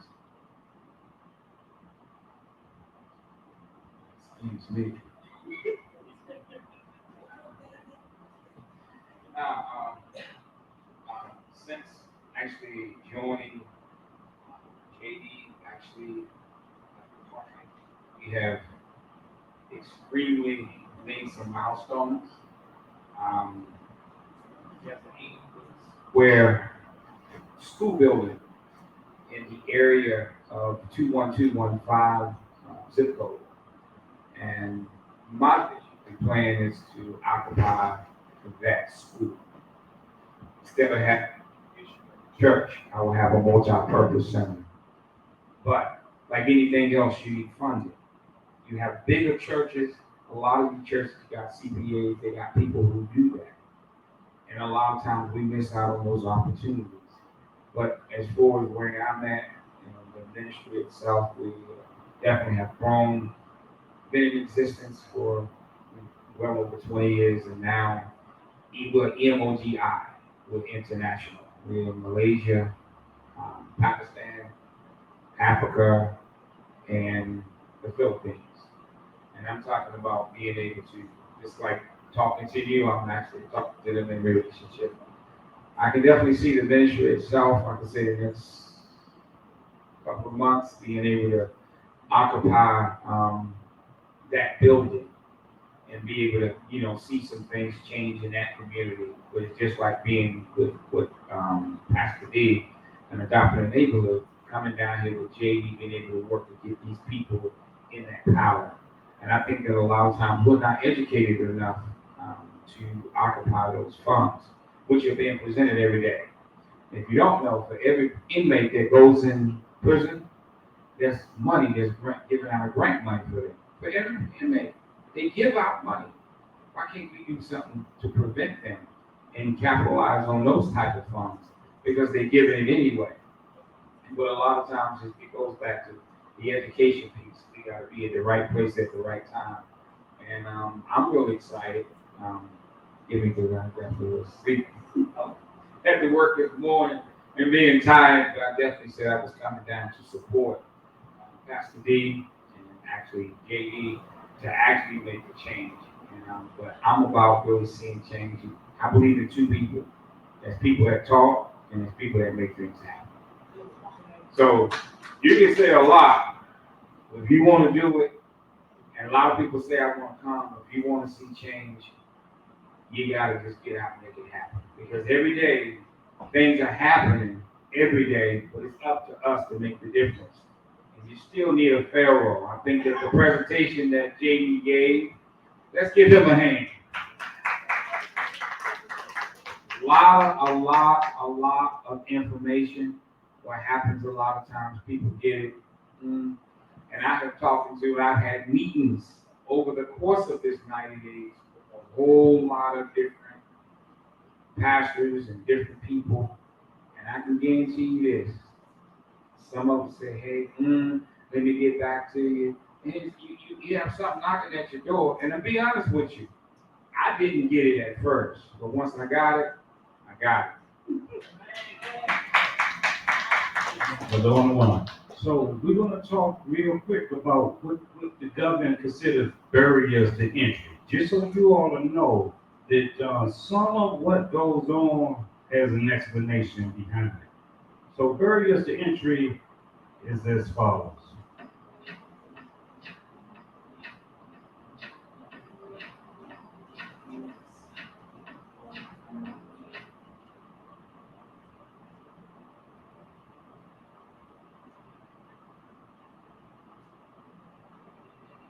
A barrier to entry is any obstacle that restricts or impedes a company's efforts to enter an industry. Business owners, large and small, should know the barriers that await them when they enter a market. If they don't, they're likely to have a short and unsuccessful venture. Some barriers occur naturally, like a scarce supply of resources needed to make a company's products. Some are set deliberately, such as pricing strategies that limit the new company's potential for profits. A few of the more common barriers across multiple industries include economies of scale. Existing companies who've reached economies of scale, meaning unit cost per product has declined because of increased production efficiency, enjoy advantages over newcomers. Product differentiation. Introducing new products and convincing another brand's loyal customers to try an unknown company's products can be costly. Financial requirements. Finding the money to purchase new heavy equipment or build factories and plants is a significant barrier to entry for many ventures. There's also pollution on prices and other trade practices, government restrictions, technology considerations, and stiff competition. As an industry evolves, so too can its barriers to entry.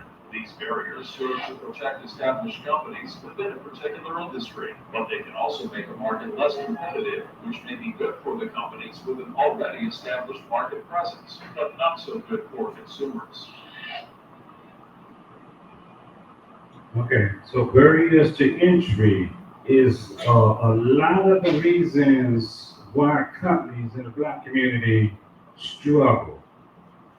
Prior to that quick insert there, by show of hands, who have heard the term barriers to entry? So barriers to entry is real, and if you don't know what that is, and you make a decision that locks you out of an economy because of those barriers to entry and not know, then you can say a lot of things that you think is wrong with how you operate, but it probably is going to end up being because of the barriers to entry, because of the information or lack thereof. You just didn't know the business model and you didn't know how to operate or brand that. So this is the reason why we bring these 500 families with 500 entrepreneurs in there so that they can get that. We're going to come to a close on this. I'm going to talk about the Black Wall Street for a minute. If you look on the black there is companies, angel investors there that we communicate with in order for these 500 families through these non-adopt neighborhoods, in order for them to get and benefit the kind of money that we bring into these communities on a national level. On the right side, you see Black Wall Street. Everybody knows Black Wall Street. 60 years coming out of slavery, these black people out there in Tulsa were able to build their own jurisdiction. There was, I didn't want to do that. I want to go to that article. Let me do this. Let me get back to.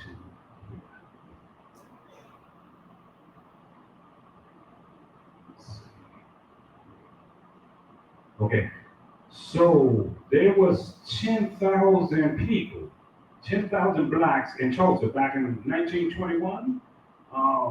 60 years out of slavery. They had, trying to get my prompt to work for me. Okay, here we go. Better looking at this screen here. So 1921, Tulsa, they had 10,000 African Americans in there. These people had 2 newspapers, they had several churches, they had a library branch, and they had scores of black-owned businesses. 60 years out of slavery. Everybody knows the Black Wall Street. 10,000. Fast forward to the future, District Heights here. District Heights has what? 6,000. District Heights, Maryland, with a population under 6,000, 97% African American.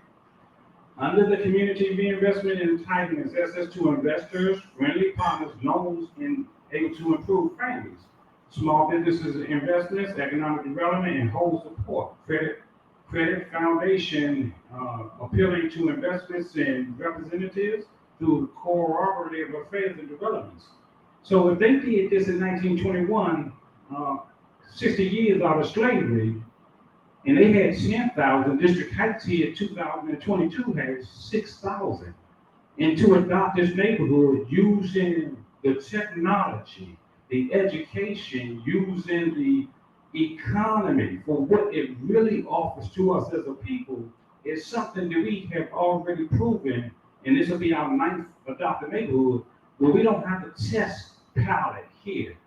We just need to put the people in there. So why here in 2022 we can't do it in District Heights, and they did all of that in 1921, 60 years from slavery.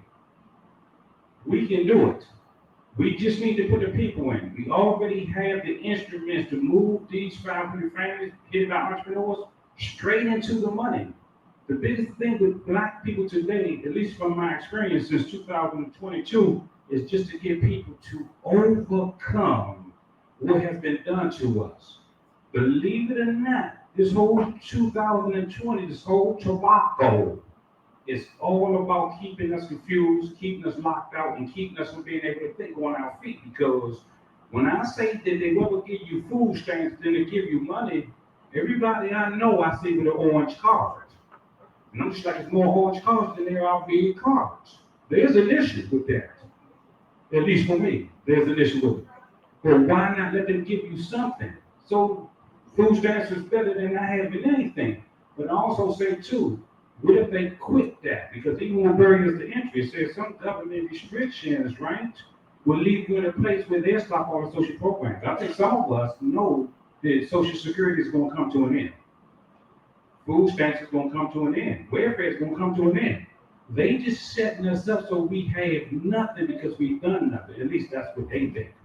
And then all of a sudden you're going to hear from the president's platform, all these social programs are going to come to an end because America is broke. Well, America can't be but so broke because the people who run it gets billions of dollars at the onset of Corona. So they just don't want us to do, and I caution you to take that and run with it, because if they stop all of this stuff, then what are our grandchildren going to do? We talked about the young people. These young people, if there was some young people in, there were, but you see they left out. And then like this child here, when I was that age, my father took me to all of these kind of events here and left me in there to learn this, or at least get a quick start. So one child reminds me of when I was having to do this too. But most of these young people are not going to sit here and listen to this because they see it as a waste of their time. But come 30, 40 years, when they start getting in their 50s and 60s, and it's going to be way worse than 12.3% inflation, it's going to triple up that in another 30 years. What are they going to do? So as I always say it's the sandwich parents, meaning sandwich parents, you got children, and then you have your parents, and you're responsible for both of those people, your parents and your children, sandwich parents. I always say to the sandwich parents, we have to really get this done because this child right here is not going to be responsible for anything other than what we left them responsible to. And sometimes we leave them to poverty. Again, these percentage inflations has another side to them. If your business is able to keep up with inflation, it's not going to be you 200,000 behind inflation. It's going to be you 200,000 inside of that profit because you are keeping up with inflation. So it has a positive side. But if you don't have that, then you're going to be on the negative side, which is not going to be good. So in the Black America marketplace, 50,000 retail consumerism education.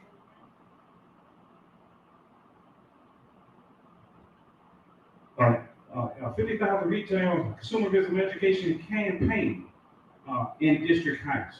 How does that work? If you take 500 companies and you put a campaign between those 500 companies and they come in contact, what we call touch 100 persons, that's 50,000. And with that 50,000 from those 500 companies is looking for business because every time you look around here and you see a service provider come up, you probably don't see a lot of black companies. You're going to see other people, other companies, and they may have a black worker, but it's not black owned and operated. So in this process here, this campaign, you bring 50,000 consumers into this one portal and you educate them on like we being educated. And they'll say to the first thing, I didn't know that. But my issue with black-owned companies, and they make all of this stuff up that may be true about black-owned companies, but we want to fix that. We don't want black-owned companies to have critics that happen to be blacks. We don't want that. We can't afford to have it. We need to fix it. And here we will fix it. But we just need to get the first 500 in, and then move them into a place where we can put the 50,000 in, and then work up from there. Because I can tell you, for my other 9 adopted neighborhoods, or my other 8, the mayors of these cities love adopted neighborhoods because then they have a systematic process that carries over $50 million easily a year in their jurisdiction. They do not discriminate when you bring that kind of money to them. And that's what's being offered here in District Heights. And with that, that closes this orientation. I want to thank you all for joining.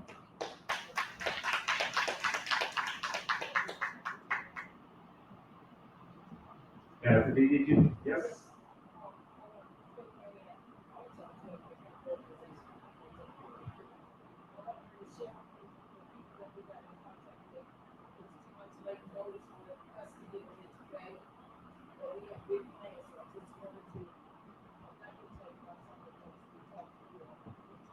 Do you want the mic? I'll bring it to you.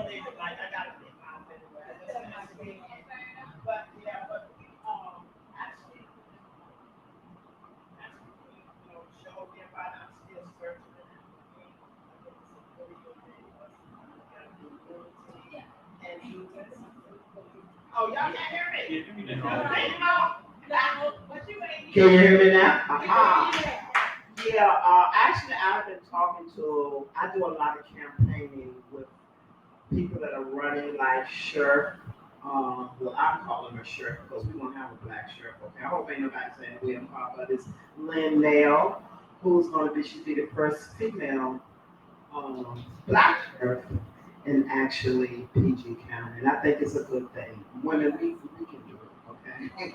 We got our brothers behind us, we can do it, okay? But I've talked to her, she wants to come in and hear about, what you all are doing. I'm still trying to get more understanding of it. It seems like something really good. And I'm in for the win. I mean, whatever I have to do, I'm actually a partner with the state's attorney, Aisha Brayboy. I'm a partner with the Witness Protection Program for the district attorney. So I want these people to see what they can do to actually help us do this, adopt Capitol Heights. I think it's something awesome to do. I don't live in the district, I live in, I live in Upper Marlboro. Back in the days, I called it, excuse me, y'all, catch a niggas county, because if you come out here in the little two dirt roads wrong, they gonna get you, okay? But that's what I used to call it. But, I think it's something really good. I want to continue to learn more, continue to talk to other people, I don't think it has to necessarily be people in district heights, is that correct? Yeah, bring them in, so that we can do what we need to do for our communities and stuff. So any way I can help, I'm willing to walk the walk, talk the talk, put your mouth out there and show some action and stuff. But I've already talked to Lynn Mayo. She's going to be coming and listen to it. She'll get a day goes like short notice. And then get some other people like Sean Wilson, the mayor out of Fairmont Heights. These people want to hear it, okay? So if I can get a little more understanding, which I'm studying now because I'm all over everywhere. God did tell me to sit down, but I can't. I would like to just, be able to talk to people and bring in people, to hear the presentation, because I think it's something really good, okay? It's really good, okay? All right, God bless you all. It's hot, but it feels good to hit something. Thank you very much. Thank you very much. This is being recorded, right? So this is a recording that can go back out into the universe in a way that it speaks for us one time. This gift that keeps giving? A gift that keeps giving is information that's going to make people come to a decision. And then that decision, in my opinion, is always based on information, especially when it's information that's distributed by those very persons who have a common interest, like the young lady just said. She said, I want to learn more, and I'm in. She's saying this without being here the whole time. Sometimes you just got to know that, see, the whole thing in the community, we don't see the real challenges in our communities if we're not active. But if you get active, then you will start seeing those real challenges. So it's all about getting the people who may not see it, but are impacted and affected by things that's not going on. And they just like, it's just not going on. Where you have to do something, you have to move. So it is recorded, and we can have another meeting with those leaders. But we're going to try to put this together in a way that we can also put it in the hands of everyone here and get started. Speaking of the adopted neighborhood, this is an adopted neighbor application here. So we got started by simply saying, if we were talking about adopted neighborhood, and there was 500 investors in this room, and the mayor was speaking, then the mayor will probably say, I like this group because I have 500 investors in this room through this adopted neighborhood. So you may not consider yourself an investor, but if you get commercialized with us, then you become a part of an investment portfolio, which speaks loud and clear when you're talking about investments in communities. So the mayor says, I really like to talk to this organization, this group. I would love to speak to all 500 of them. So just imagine if you were the mayor or the council member, and you were talking to 500 investors, and then get that feel. And then think about if you were the mayor and you was talking to 500 residents who wasn't paying their taxes, was not asking you for anything about, but give me, which community is that mayor going to embrace? Anybody? Yeah. That mayor's going to embrace the group of 500 investors, talk about putting money in their community. So because blacks have been discriminated against, again, discrimination, very broad use of words, but because we think we've been discriminated against, it's amazing how that changes when the dynamic of your approach changes. So when they see you as 500 coming in and put money in their community, we started off this by talking about the 12 jobs through Bowie State University. This is not a talk. This is a real development. And this is the life of Dr. Neighborhood, so we don't have to test it. It's already there. The mayor would say to us, with 500 entrepreneurs, so what are you all suggesting? Why? Because you're adding value to the district that you are adopting. Versus 500 people who says, well, you all are not doing anything for us. We need jobs, we need all these kind of things. They will say, I got enough to deal with at my office, but I'll get back to you. They quick to say that. I got enough going on, so bear with me, I'll get back to you. And then they feel like I can't help these people. Unfortunately, you do pay your tax dollars, but I don't have to tell you all know how that works. We want to change that. So in this application right here, if you look at this Adopt a Neighborhood application, there's the sponsorship, which is the person who's going to adopt it. There's their information, which is passed to B in this particular one. So she not only through her church is a community partner in this investment where these 12 jobs are going to be out of here through, in this church right here, through the contract she has with my agency, but she also sponsored her own community here. So this is her information. It goes on down. There it is. So we talk about District 8, District 7, Maryland. We talk about the councilman or the commissioner. We talk about the mayor, Cynthia Melba. We talk about their address, and she signs off. Pass the B there. And then she puts her information in here. So these 500 families who go in this application, like Pastor D here, are automatically put into this investment portfolio and vehicle. They are put into a $1 million pilot program so that their business can do contracts for us and take on our grants for us. And they are also represented at the mayor's office through this particular instrument as 500 in a cohesion effort to bring economic development to District Heights, where the mayor's going to say, job well done, thank you all for picking our community, and let's do some business, versus I'm going to get back to you. Why do they say that? They say I'm going to get back to you because you don't have enough of offer that's going to take. You're not going to be given precedence over some other entities. We talk about gentrification all the time. We say all of these people who don't look like us coming here and they give them everything. Well, they giving them everything because they coming with everything. So we need to come with everything too, and they will. They'll work with us. This is my ninth. This is my ninth Adopt a Neighborhood here. So I know they don't discriminate against us, but they can't afford to take care of. I'm black, so trust me, I'm an advocate. But they can't afford to take care of the poor when they're too busy starting wars, like Tupac would say, right?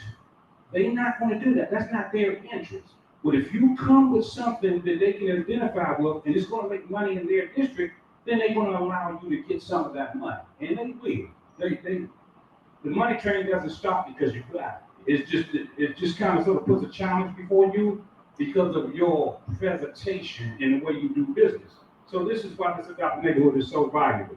So this is the application. If some of you all in here happen to be nonprofits, then this is the application for nonprofits. And with these nonprofits, we take these nonprofits and we do proposals for them. We talked about early on with CFC, BBB, and all these kind of things. We do the same thing. We take the nonprofits that sign up in this program, and we go and find the dollar that just related to their work, and then we do the proposals, take on the finances, and we submit it and secure the grants for them. They don't have to do the work. We're going to do it for them, and they come into the system through this application. And this is for those entrepreneurs too. We don't need anybody to come in here but to provide the service. If you are a construction company, provide your construction company services. We're going to just get you the contract. You're a nonprofit, we're going to get you the grant. Provide the services. We just want money to come back into the black community, starting here in District Heights. Now I'm done with the presentation. Thank you all very much.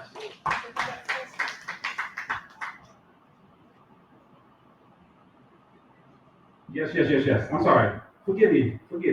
Come on, Pastor B. I think some of them want to know what are the benefits, what are they have to do to sign up. I think that's one of the questions that's going around. Okay, so, and I do apologize. Iwana had to catch me. I've been presenting for a minute, but I don't know how I slipped and almost forgot. So I apologize to everyone, but let's talk about that. So here, on this sponsorship is $129 to become a part of the CRA profile here in District Heights. So it's $129, and once you complete this, you become a part of that. You go into the mayor's office through this application, and we represent you through their budget. So what are the benefits? In this application, you all see where it says sponsor confirmation. So sponsor confirmation meaning simply that you decided to adopt the District Heights here. And this is what is being offered to you on the onset. This is just the entry, at the very entry. We didn't get into the grants and the contracts issuance. We didn't get into representing your company through commercialization. We didn't get into creating these grant recipient letters of interest. None of that is in here, but all of that follows this. So under A, column A, sponsor confirmation, I would like to apply for the Adopted Neighborhood Investment Partnership acceptance. Whereas an enrolled sponsor in the selected categories, this is what's being, under A, what's being offered. 129, you go into this application with the council. Entrepreneurs interagency agreement, we talked about this particular church be given an interagency agreement with 12 positions we went over earlier on. And these 12 people through Bowie State University and or persons who may need the job will work from this church, whether it's online or in the church itself, but they have their job with this church. This church, through my corporation, those are 2 companies. These 500 companies that come through here puts more than 2 companies meaning interagency agreement. All of these companies are tied to one contract. And this is where the $100 million valuation comes in play. We just get into the economic piece. But number C, family individual comprehensive financial reinvestment building sponsorship. Again, we use our money in our financial statements to take that entrepreneur who may not have a good history, and we represent them using our finances and our investments. Going to D, prioritize banking investments, great life insurance. Now, with that one right there, insurance, if you all don't know, insurance will make you super wealthy. So we as Blacks don't get into the insurance business because we think it costs too much. But through our contract, we take some of the service fee and put that into an insurance policy for your business so that your business can build wealth through insurance, because insurance is more wealthier than the banking institution, and the banking institution depends on the insurance industry for its survival.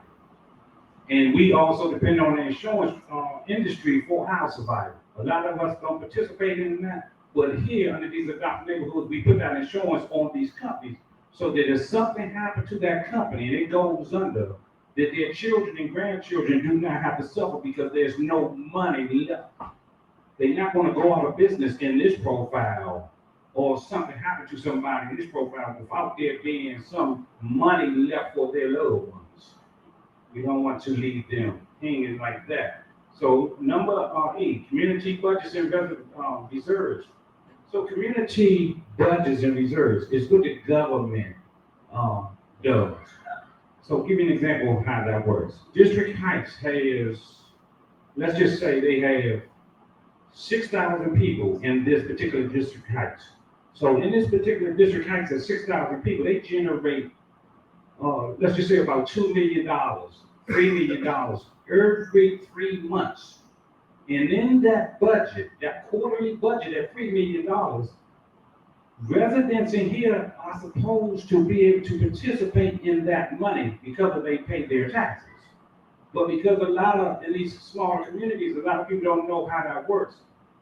We go into that mayor's office through this application, we'll find people, and they see that in column B, column B, they see that, and they say, oh, so they're coming out our budget. Well, we are coming after your budget because we pay our taxes, and they don't mind you coming after their budget. But we're not going to come and take their budget and leave them with nothing. We're going to also add to the economy, and they understand that through positive proposal also. So this is again, when you're talking to a mayor as an investment portfolio, they see that you bringing money to their district versus coming saying, give me, which they try to accuse us of.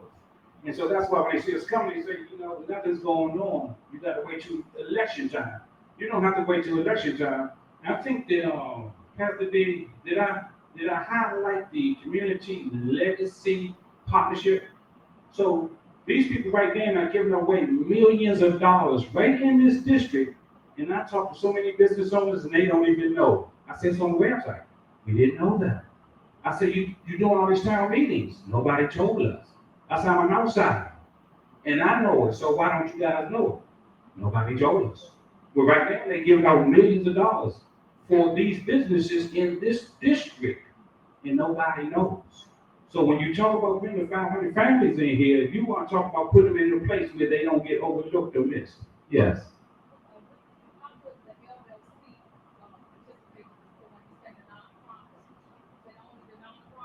No. We do business. Not any type of business. We have a designated 70 categories that we are trying to create 500 jobs for the young people so they can come in here and paint this, as an example, they can come in here and paint this building. They can fix the relic, they can learn a skill because you know they took the skills out of the schools 20 or 30 years ago. So we really hammering down on those vocations. But we deal in all types of business, like ministry here. Ministry, we're putting 12 jobs in here.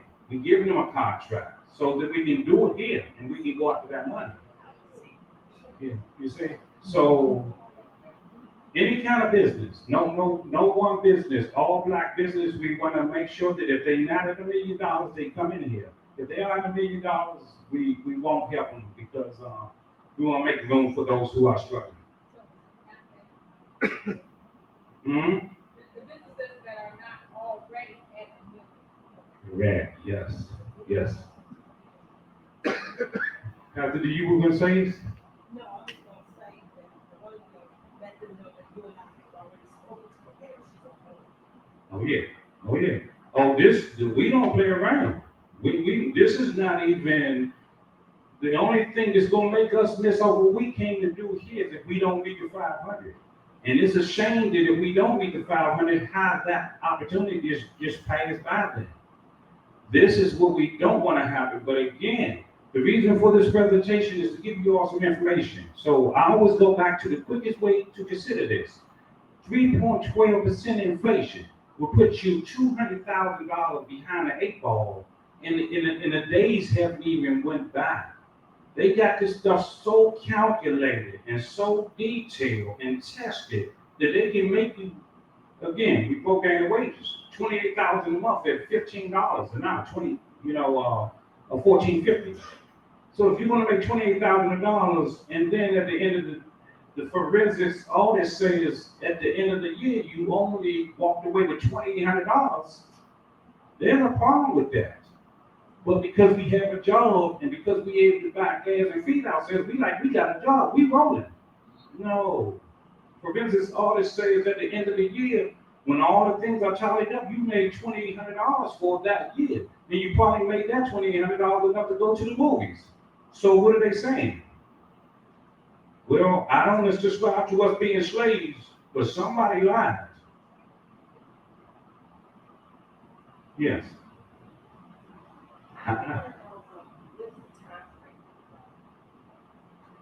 We are active now. If we can get 50 people right now to jump on board, we're going to change the dynamics because, again, these people almost 40 acres in a mule. And I'm just saying that because I don't like the idea. I'm a black man, and they enslaved my people, and they still paying fuddy-duddy, but so be it. Who's going to take that 500 people inside that application and say, go away? They can't. They can go away. And they won't go away. They'll be like, this group right here, because we bring in money, they can come through. Everybody else, we don't have time for the rest of these people. But we want to be heard because the structure said, this is not a new test palette. This is my 9th adopted neighborhood. You do not. You can be from anywhere in the country. All you have to do is I want to adopt that neighborhood. And even if you in California and you adopt a neighborhood, we're gonna take care of your business. Because we're gonna get credit because your business adopted this neighborhood. Remember, most of these people who come in here through the gentrification profile, they never step foot in these communities. They be over in Europe and they just taking all the money and making all the money, but they never even came in America, a lot of these people. So this is how this is done. I spoke to a lot of pastors, I told them to go online and get them involved. But my question here is for Queen Jennifer. She does some excellent things with the homeless families and domestic violence in Washington DC. That's why I got her here, to make sure we bring her on, because she's dealing with a lot of things on that part. And I could say proudly that God is good to me. Some of the ones she's dealing with is throughout the 60 years from her. So therefore, there's hope. So the ones that she worked with, if we can go in and rethink their minds with the knowledge that you have, we can save some of our folks. And that way we can get back to these homes and rebuild these homes. So that's why I asked her about it. She goes into the woods. Okay, so this particular orientation today, because it's recorded and it's put back into circulation for that reason. Again, sometimes people sit back. So I'm going to be honest with you all. I talk to business owners all the time, and I say, I always ask black businesses to do one thing. I always say, go to this website, pyrobuoy2.com. Just go there and listen to the 1 hour orientation. And then they never do. It's Pyro, P-A-R-U, Bowie, B-O-W-I-E. And then the number 2 is 2 eyes for 2.com. Capital, two capital eyes, yes. Here's the good thing about this guy. We can come up with that 500, because each one of us, if we've got somebody that believes in our vision, that we can reach out to, and we can make this thing happen. They say that blacks can't get along.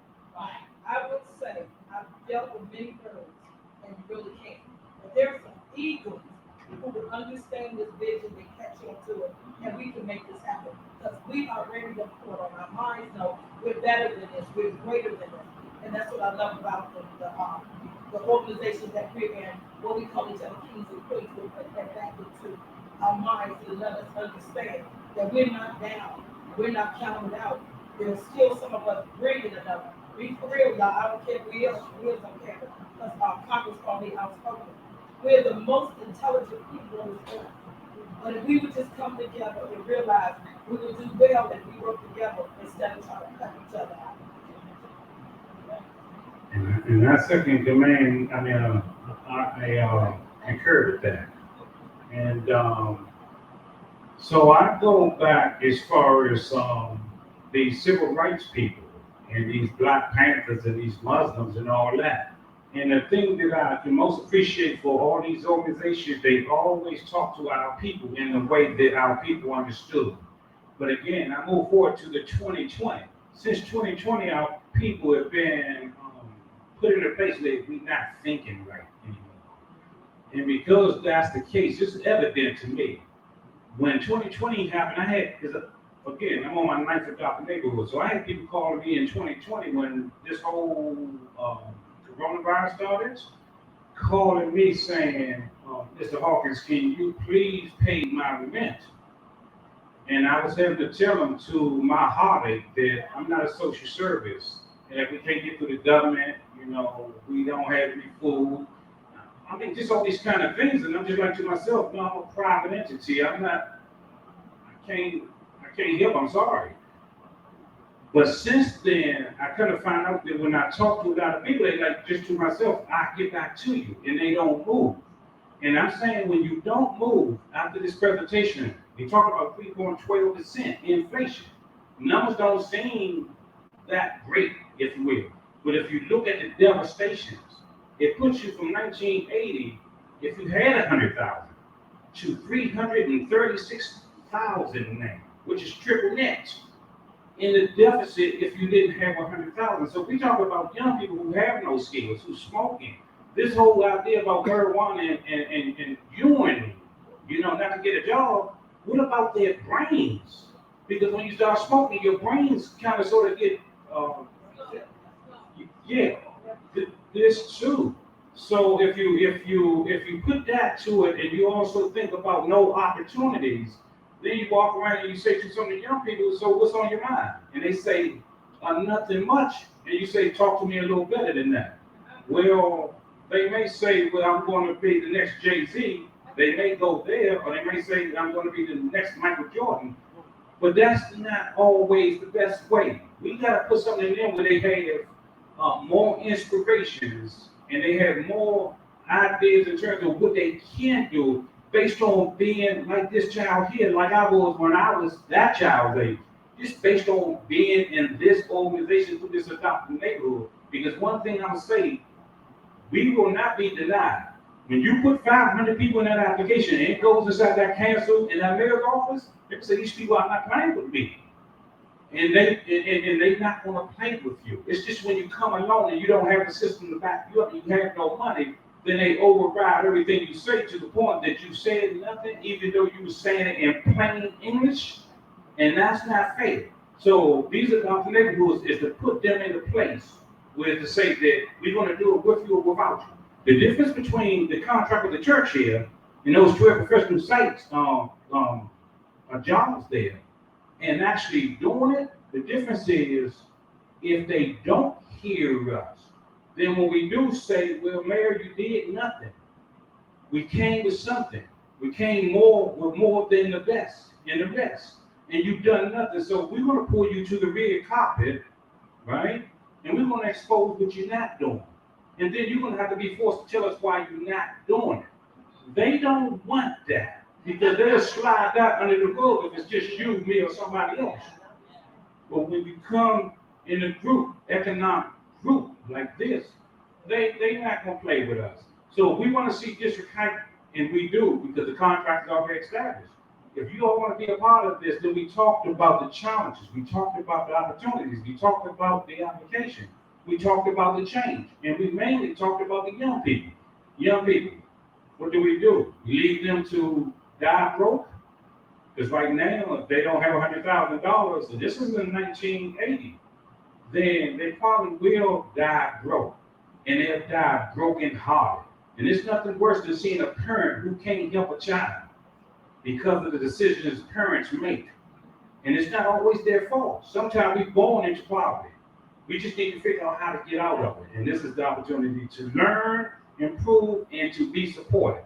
So I say out the window, where blacks can't work together, blacks can't do anything but work together since 2020. Any families? Break the curse. Yes. Well, let's break the chains. Let's separate the yoke, and let's tell the Europeans that we are something to be reckoned with. Not when y'all say so, but when we say so. Because again, one thing I do know after 35 years of being in business, they don't go away from money. They don't see color. They see money. If you bring it, they want to work. They're going to work. So break the yoke, break the chains. And it's all in our area. We right here. We don't have to go anywhere. It's right here. This is where it takes place.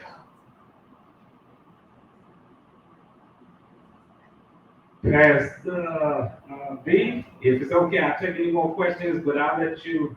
I have a question? Yeah. I'm excited because I'm very interested in. I'm very interested in what I heard. I work in the community too. I'm a pastor and apostle. Work with women.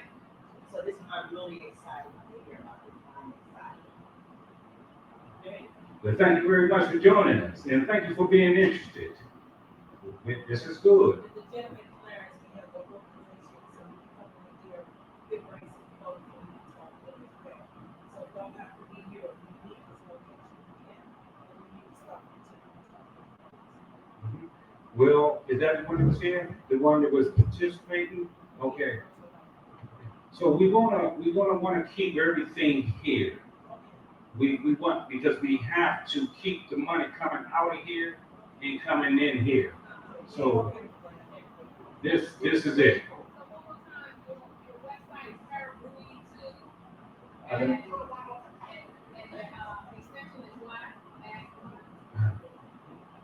That's not the website, but that's the orientation, but it's PARU Bowie, like Bowie, Maryland, Bowie, and the two I's capital for two.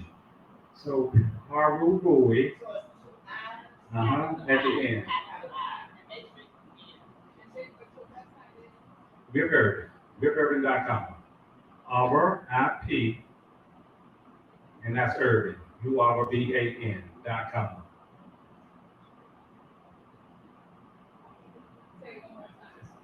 RIP, URBAN.com. So ParuBowie2.com is the orientation. And then Rip Urban is the actual website. So you're welcome. Any final questions? How many pastors do we have in here? Are you a pastor here at this church? Yes. No. Okay. Did you enjoy the orientation? I actually had Councilmember Victor, from Capitol Heights. Okay. Who I've been partnering with for at least 10 years now, doing things. And he said, yeah, he's definitely interested in how we can get in, get participating, get the money into the people, get the money out into the community. Yes, indeed. Okay, good deal. Glad to have you. I think that should take care of us, Pastor D. I will say that any pastor who wants to close out with the mic and the prayer. Well, I just want to say something. I'm not a pastor yet. Okay. I'm starting a ministry that will be launching very soon. I haven't been installed, so I can't necessarily say that I am a pastor. But I can say this. I was basically having this conversation last night about the youth and trying to get them involved in the community, trying to get them involved in seeing things from a different perspective. Because they see things totally differently the way we see things. They don't see, and you talked about it earlier, you said when they become 30 or 40 years old, then they'll see what we're talking about now. Because the only thing that they have on their mind is, like you said, being a rapper, being an athlete, getting high, chasing women, all the things that young people do, some do other things. But I think what you're doing is awesome. I think what you're doing is amazing, and you're a good part of it. Thank you very much. Thanks for coming and welcome aboard. Okay, any pastor that wants to close out with a prayer, because I'm not a pastor and my prayers probably wouldn't speak it right, but I do pray. I'm a walking praying board, but a pastor do better than I would. So any prayer? Huh?